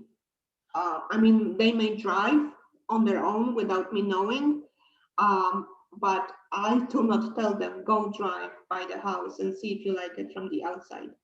Because as I said, with my own experience, I bought a house that I didn't want to go in when I booked the appointment to see it. And what if they're gonna go drive by the house and another agent is gonna be showing the house at the same time, especially in today's market? And they're gonna just like ask the agent, can we go in and see the house? If they're gonna decide to buy the house, Yeah. you out of the commission. The agent that showed them the house is the agent that will be representing them to buy the house. What if they're gonna drive by the house and they're gonna call the listing agent, or the listing agent is gonna be showing the house, and they will ask or call the agent to show the house? You are out. So I do not do that. I do not tell clients to drive by houses. Before, if you're not familiar with the area, like I know that pretty much the streets where they are, and I know if they're gonna like the neighborhood or not, before I take them as a newer agents, please go and check the neighborhood yourself first to have the knowledge about the area. But I would not send clients to drive by properties themselves. I don't know if any of the other realtors that are here, they doing that, but that's just my personal. I think it really depends on the relationship that you have with the buyer. You know, I think it could go both ways, but there are negatives to it, like you say. Yeah, at the beginning, if you just met the client and you just did the buyer's consultation and you show them maybe 2 or 3, 4 houses, and you're not really like in love, they're not really like in love with you, I would not do it. I wouldn't do it. If you have a buyer that like you hug them when you meet them to show them a house, yeah, maybe, or they called you because this is the second house that they buy, like Jonathan that we had, like the guy's in love with us, like he was driving and look at houses himself. But just be careful who you're gonna send to look at the areas before you're gonna take them to that house, just to eliminate those houses. Be careful with that. That's my just advice. Anything? Anybody has any questions? Any ahas for me? No, I was just going to add again, Danuta, that I think Google Maps is also a good tip to look at, especially if I'm not familiar with the area, to see if there is any railroad track next to it or anything else that can affect the house value. Affect the house value and get your buyer upset. So make sure you Google that. If you do not know the area, as Ida says, Google the location of the house. If the house is next to something that your buyer would never buy. Because if you're gonna take the buyer to a house on a busy street or close to a railroad tracks, they're gonna get upset with you and you don't look like a professional real estate agent that know the market. So let's go out. Let's say you go out with the buyer and you didn't find anything. They didn't like any house. Everything was wrong. Before you're gonna let them go, make sure, and this is so important, you schedule the next appointment. You never just let them go. It's like, oh, I will call you. I'll be in touch. No. So when is the next time you guys are available? Would Saturday afternoon work for you to preview 2, 3 more houses? You always set the time for the next appointment. You never let them go.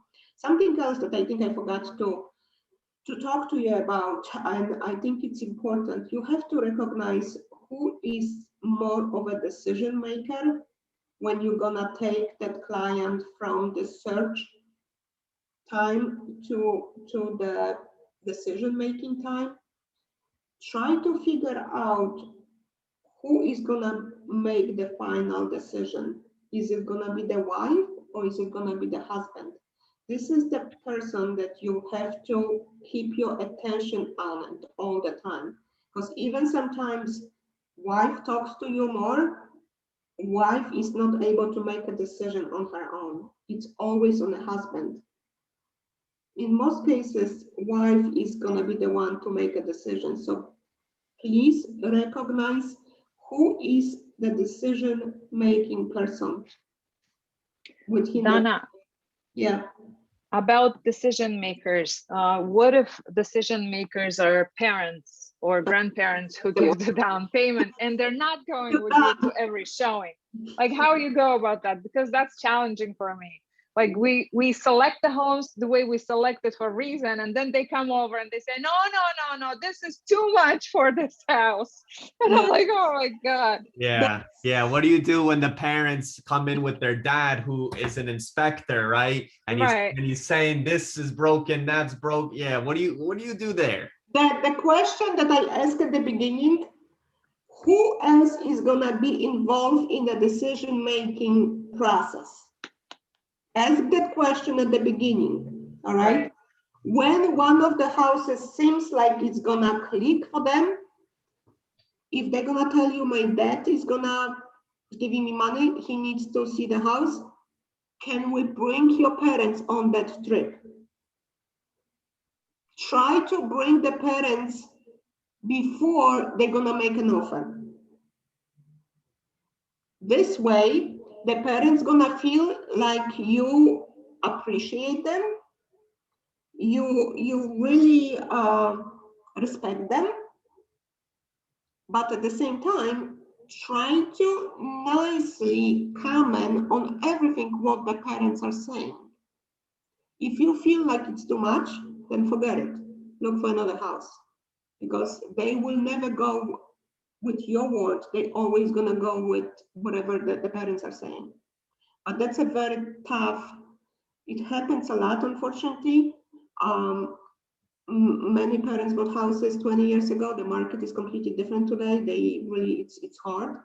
But try to bring the parents into the house before the buyer is gonna make an offer on the house, because this will show that you respect the parents and they will recognize and appreciate that from you.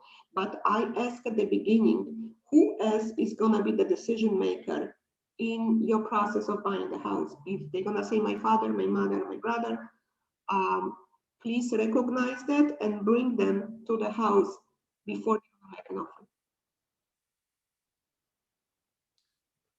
How you deal with that, Ida, from your experience? Well, exactly the same way. I always ask who else is will be decision maker at our initial buyer's presentation, and I ask them, is it possible that they come with us to the showings? Right. Because we arrive at a certain house for the reason. So because they don't go through that elimination process, it's very hard for them to understand why we end up liking that house, and deselect all others. Yeah, because they didn't experience the market, what's going on. They don't know what's available, and they think we had a buyer from North Carolina last Sunday, and they gave us a price range of $350, and they wanted a 4-bedroom colonial in a Pompton Lakes area with the master suite. So you have buyers that are like coming to that market that they don't understand. So this is a perfect idea. Like if they're gonna tell you your father, and they usually come if the father has a lot to say. They usually come on the showings from the start. So it's building the relationship with the father now, not that much. You're right. You preach to the father right now. Your father is the decision maker here. So whatever he says, you acknowledge, you recognize, and then you say, but. So, yes, and you have to connect, just like you connected with buyers, now you have to connect with that person again. Yeah, try to ask them to bring the parents, whoever's going to make the decision, and you preach to the parents, pretty much. And that's a tough one. That's a tough one, because many times those parents don't pick a house that is right for the buyer. But it's hard, because then you have it's a challenge, because you have more people involved in the whole transaction. And sometimes you have I showed houses when for the one showing we had 10 people that came to to see a house because the parents and brother's wife, and that's another challenge. How you control so many people at one showing? It's tough. So going back to emotions, always positive, but you are in control here. It's your job to control the showings, to control that experience. You are the driver, as if you want to say that. It's up to you to get them from A, when they came and called you about that one house, to the Z, when you're going to give them the key. It's your job to get them through the process. So you have to control the emotions. You're going to be able to professionally manage the showings, even if you have family of 10 that it's coming to make a decision, because everybody needs to say it, whatever they feel, and you cannot ignore anybody. But the quicker you're going to recognize who is going to be the decision maker in the process, you talk to them the most. You don't talk to the wife if the wife has no saying about the house. You talk to the husband, or if they don't have much to say, you talk to the father. Yeah, that's where you put your attention. So, anything else that we missed? Any questions? Anything that you want to go over?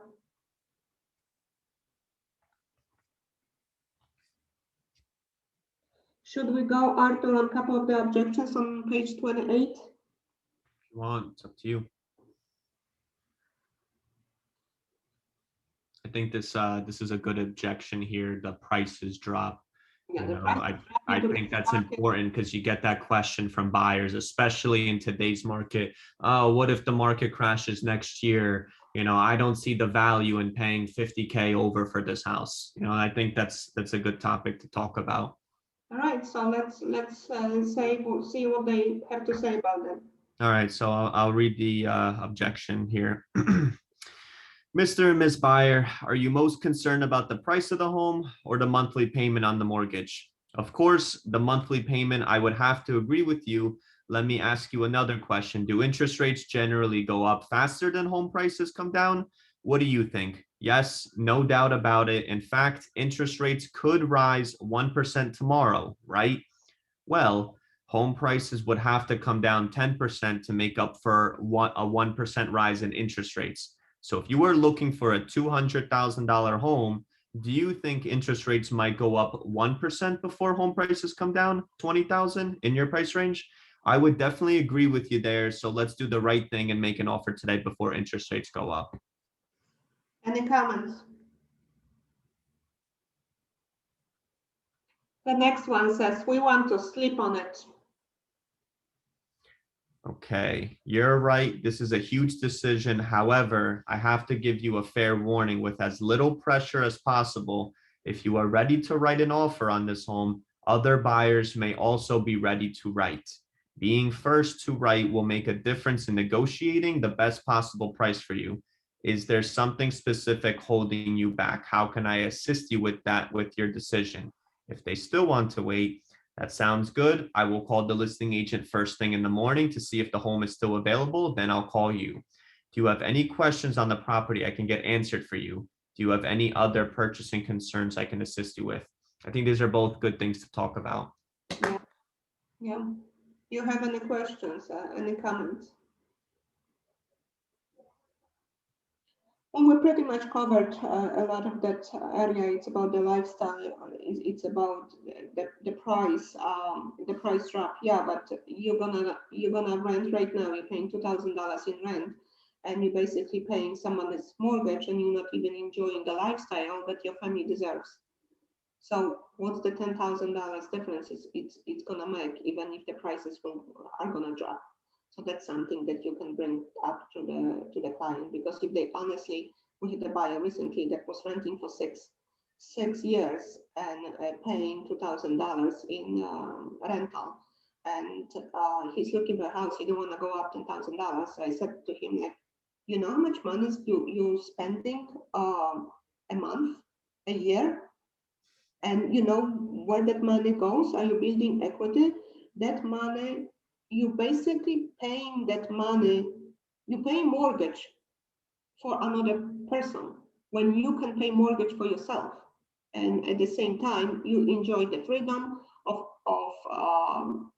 owning a house, having a yard, having a completely different lifestyle, having a happy family, and at the same time building equity and having tax advantages. So that's something that you talk about with your clients. The second one, if we talk about sleeping on it, if they're gonna tell you that they wanna sleep on it, there's not really that much you can do. The only thing that I can bring up here is you talk to them like, how about we're gonna just submit an offer? It's not really, submitting an offer is not really bounding, but we're gonna move to the next step and kind of get your feet wet and see how you feel about it. Submit an offer, it's basically a 5 minutes time, 5 minutes of your time and 5 minutes of your time, but you're gonna move to the next step, and hopefully when the right house comes to the market, you're gonna feel more and more comfortable. So anything else, any other questions, please ask me. I just wanna tell you that we have like experienced all different scenarios with buyers. My son's been working with me for over 5 years right now. He works mainly with buyers. I trained him, whatever I've learned over those years, because I love buyers. I think it's a very rewarding experience for me to be a part of that home search for them. And it's I feel like I'm blessed if they picked me to help them and guide them. So I taught my son to have the same approach and basically service the real estate customer to the best of his abilities. So if you guys have any concerns, any objections, any questions, please reach out either to me or my son. I will always help you and give you my advice if maybe I had similar experience. If you have, but going back to the beginning, the market knowledge is huge. You need to know the market. You need to know where you can find for 400 range in Wayne and what you can find for 400 in Compton Lakes, what that price would give you. Because if you have a buyer that wants a master suite for 400, you may ask them, would you consider a townhouse? Because the townhouse is a perfect way to start. It will offer you that huge master bathroom, usually nice walk-in closet, and later, if you're gonna be ready to start the family, if the couple doesn't have a family yet or just starting out, you can maybe leave this for investment and buy a single family house, but maybe you'll be able to afford a little bit more and you will be able to have that master suite and the master closet in your home at that time. So offer them different neighborhoods, different ideas, but how do you offer them different neighborhoods? You need to know what's available in the price range. You need to study the MLS as much as you can. And if you're gonna get that buyer for 400 that wants master bedroom, and they're gonna say only a residential home, you gotta be able to point them in different towns where they be able to afford that and find that their dream home. And same like talking about lake neighborhoods. If they wanna be in a lake community, you have to know what lake communities we have in Wayne, what lake communities we have in Lincoln Park, how many schools they have. They always ask about the schools. You gotta be able to provide those informations to your customer because this is part of the process. And if you have a townhouse buyers, make sure you know where they have developments. If you have time and something is on a market listed, make sure you're gonna go and maybe preview some of the units, some of the developments, at least minimum what you could do, drive by them So you know the neighborhood. If you're gonna get a call for a townhouse in Pampa Lakes, make sure that you know that they have townhouses in Wanacue that are very comparable and newer construction. Make sure that you know about the Grants in Riverdale, that they have beautiful, very luxury setting condos with lower taxes. You make sure you know how to point the buyer in which direction. If someone's gonna call again about complex and they're gonna come and look at the place and it's 11,000 in taxes, well, what are your expectations for taxes? Where do you wanna be? It's your responsibility to know which town will offer them lower taxes.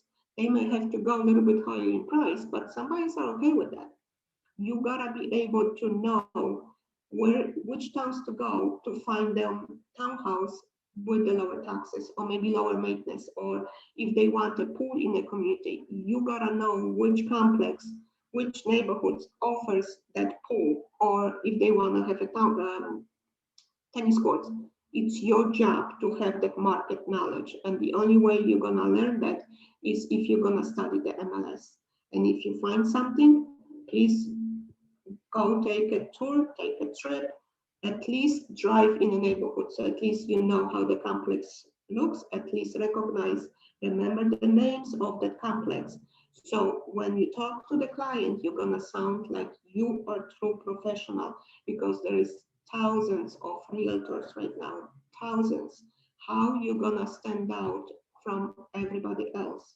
You need to, as we talked at the beginning, you need to cover their emotions. You gotta be able to control the buyer. You gotta have the data, and you gotta be able to provide them with services. And some of the questions that I was asked before, like, sure, I'm experienced. So I bring my experience. My son always talks like, he gets questions like, how long have you been selling houses? So then, well, I've been selling houses for 5 years, but I work with my mom, that's been in business for 20 years. So you can go back and talk about your office. I've been working on a team. You always have something to back up your experience kind of thing. But as long as they're gonna like you and you break the ice, you talk about the team. If that question will come up, you talk about the team. You talk about the office, my office has the largest market share in this area. We get tons of listings every single day. Something that will differentiate you from another agent that they're gonna call maybe from a smaller agency. They can use their coach's experience, saying that they're on team with Yeah. the. I have a mentor, I have a coach that is watching every step of my way. You know, like I had that experience where the buyer called us and he was from out of that area, and I asked someone that is on my team. She just joined in December. I don't know if Justina is on the call, and they actually went on the website, Keller Williams website, and look if she's licensed. They looked. So make sure you can always have something in a bag to talk about that. Yeah, but she had to take a screenshot of her license and send it to them. People will Google you online. So make sure you talk about your coaches, as Ida said, you talk about your mentors, you talk about the office, how we all work together, how we support each other. And I said you can call me at any time. I bet any of the top producers will always help anybody in that office if you need help, even to the point going on a listing appointment with you, or helping you with the buyers, overcome some objections, or help with the listing, not the listing presentation. I want to talk the inspection issues. Just ask for help, ask questions, ask for help. Don't need that silent agent, because you're not gonna make it by yourself if you're gonna run the business yourself, especially at the beginning. You need to ask constantly. Like, as I said, my son's this is his 6th year, and he does sell a lot of homes right now, but he calls me 20 times a day sometimes, on top of the text messages. every single response to the buyer. If he's not sure, he screenshots and he's asking. He's still asking me, because how you deliver the message, it's crucial. And they talk about that here, like you take a buyer for a couple trips and there's no houses for them in the market, and you have to go back and look at the 5 must-haves, and you have to talk to them about going into another market, another area.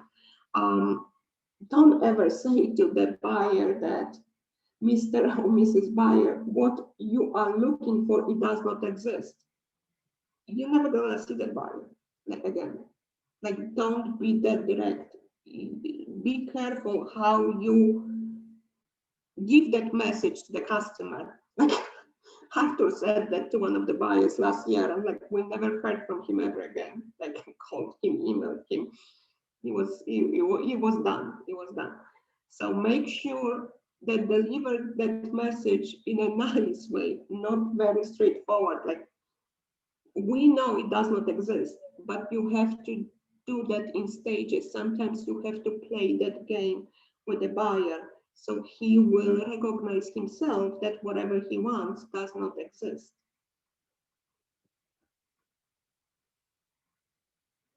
Regarding getting to know the MLSs, I just started, I'm like 2 months in, I'm starting to get buyers, requesting me to like show them properties. And I find that MLS is so overwhelming. Like, do you have any tips on like how to start, familiarizing myself? Maybe, I don't know, practice like an hour a day. I don't know, any advice? Every morning, starting my business, I would go and and just look at that one step at a time, the MLS. Like, I look at the MLS right now all the time. But at the beginning, this is where you start. You have to learn yourself the MLS and go through searches, look at actives, like where to find the houses. Maybe for the first time, you can ask one of your coaches or sponsor or whoever, ask anybody at the office how to look, but then it's up to you to really learn how to navigate. And it's just gonna be a learning experience. You have to learn that yourself.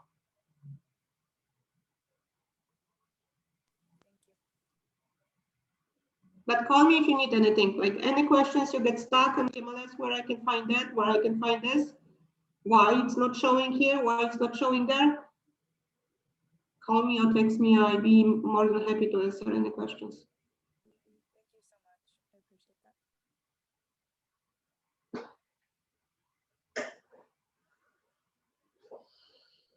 I appreciate that. Anything else? Anything, any ahas from the class? No.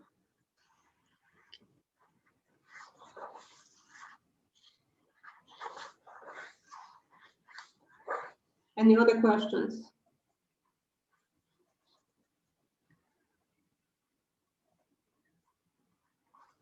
Ida, what else did I miss?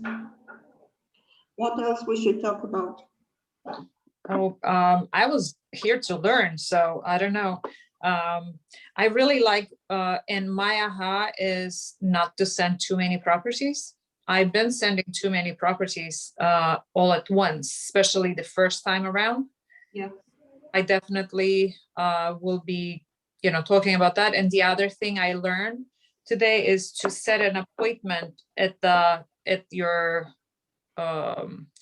in the end of your showing for the next appointment. I usually don't do that. I just like whenever a property comes, then we get to meet again. But I see the benefit of doing that, especially if you're not gonna send them all together. So you already kind of know what you'll be showing them. Yeah, you kind of know. And if I don't pick all the houses because they're not gonna remember, they're gonna get confused. And I don't know if I said that, but there's a feature on Garden MLS that you can check who opened your emails and how many times they look at a certain home. You can look that. I sent condos to my clients this morning, and I send them in 5 or 6 different emails. So then I look on which candle they click the most. So now when I'm gonna go show them 3 of the candles, I know which one to push, to point them in which direction, which candle, because you can check on the MLS how many times that they look at that email.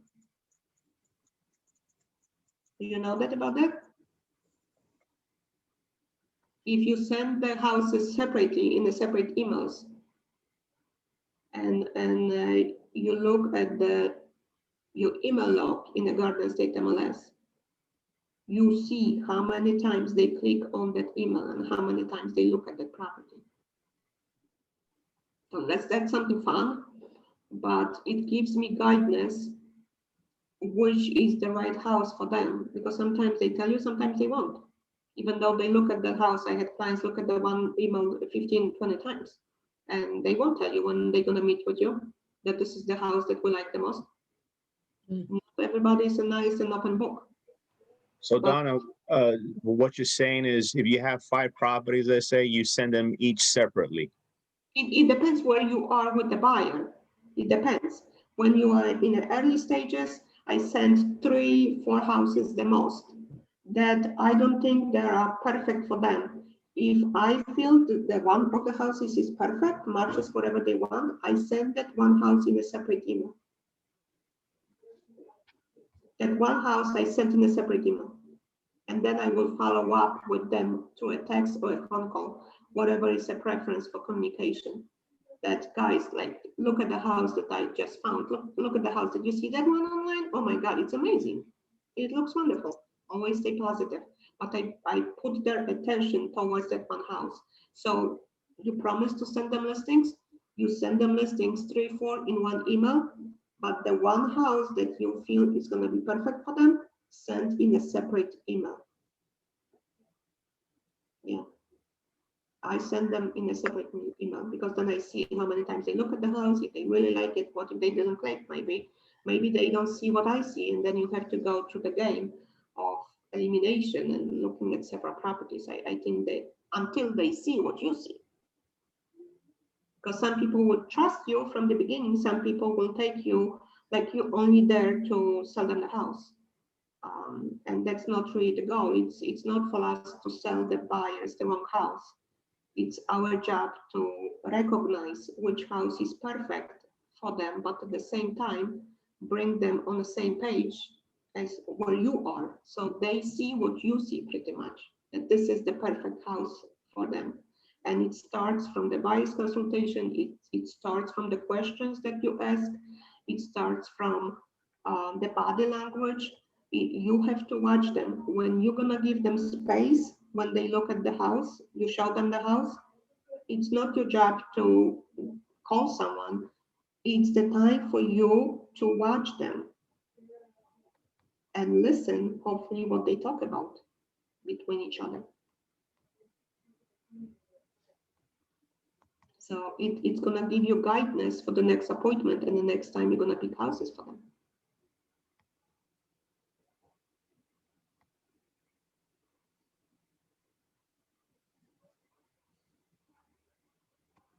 Anything else, guys? Any other questions? Anything else that you want to ask me? Great session, Dana. Thank you so much. Very, very useful.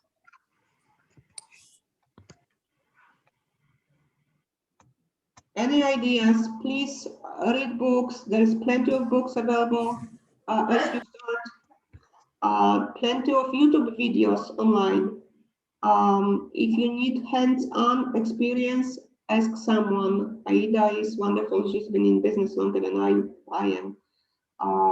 Eric is wonderful. We all are different, but we bring something else to the table, and you are the one that's gonna pick whatever is gonna work for you and suit your way you wanna run your business.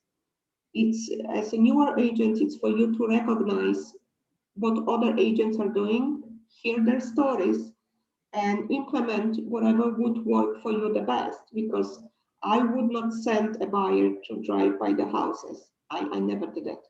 I honestly, even if I trust the buyers, like, well, no, I have buyers that come back to me after 20 years. That sometimes they even go to open houses and I write offers for them.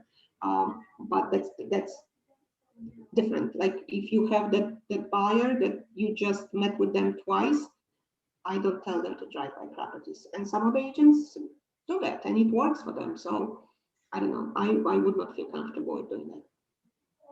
So it's talk to all different agents, listen to all different YouTube videos, read books, because the mindset in this business is very, very important. The buyers are very challenging. You got to be able to control the situation. You need to have the knowledge. So please study the MLS. Otherwise, you won't make it. It's just not going to come to you. And buyers are very smart. They read so much online. I can appreciate the buyer that is asking questions. We met with the buyer on Saturday for buyer's consultation. We were talking for 3 hours. That was like the longest. The guy asked me all possible questions that I heard in my real estate life. 3 hours for buyer's consultation. But I appreciate a client like that. I think, in my opinion, it's much difficult. Your job is going to be more difficult if they're not going to ask questions, because you don't know what they're thinking. Right. So it's better if they ask questions. It's easier for you, and then you ask questions back. It's easier. So that's, but buyers are all different, and you gotta be able to read their psychology a little bit, ask about their family, ask about their needs, what do they like to do after hours, if they like to go out, then talk about downtown, talk about nice restaurants, if they like to shop, talk about the mall. If they like politics, you better read what's going on in politics. If they like to talk about the stock market, you better know about the stock market.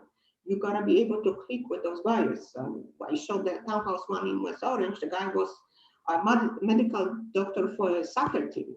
It's like, thanks God, I'm Polish and we have the best soccer player right now.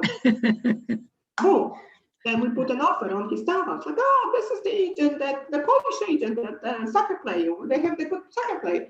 So you gotta be able to connect with those buyers right now, and at the same time, you gotta be knowledgeable what's going on around you, so you can talk with them and communicate and build that relationship, because they will buy you before they're gonna buy a service from you.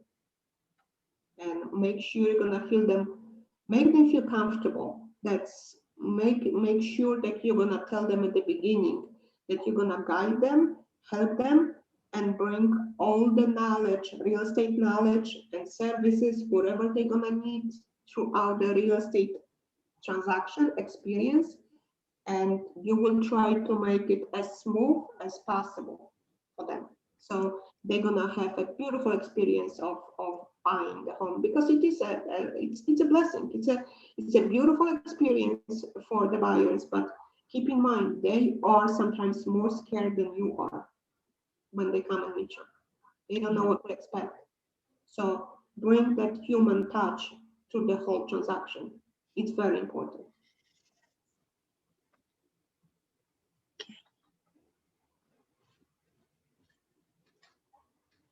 Anything else?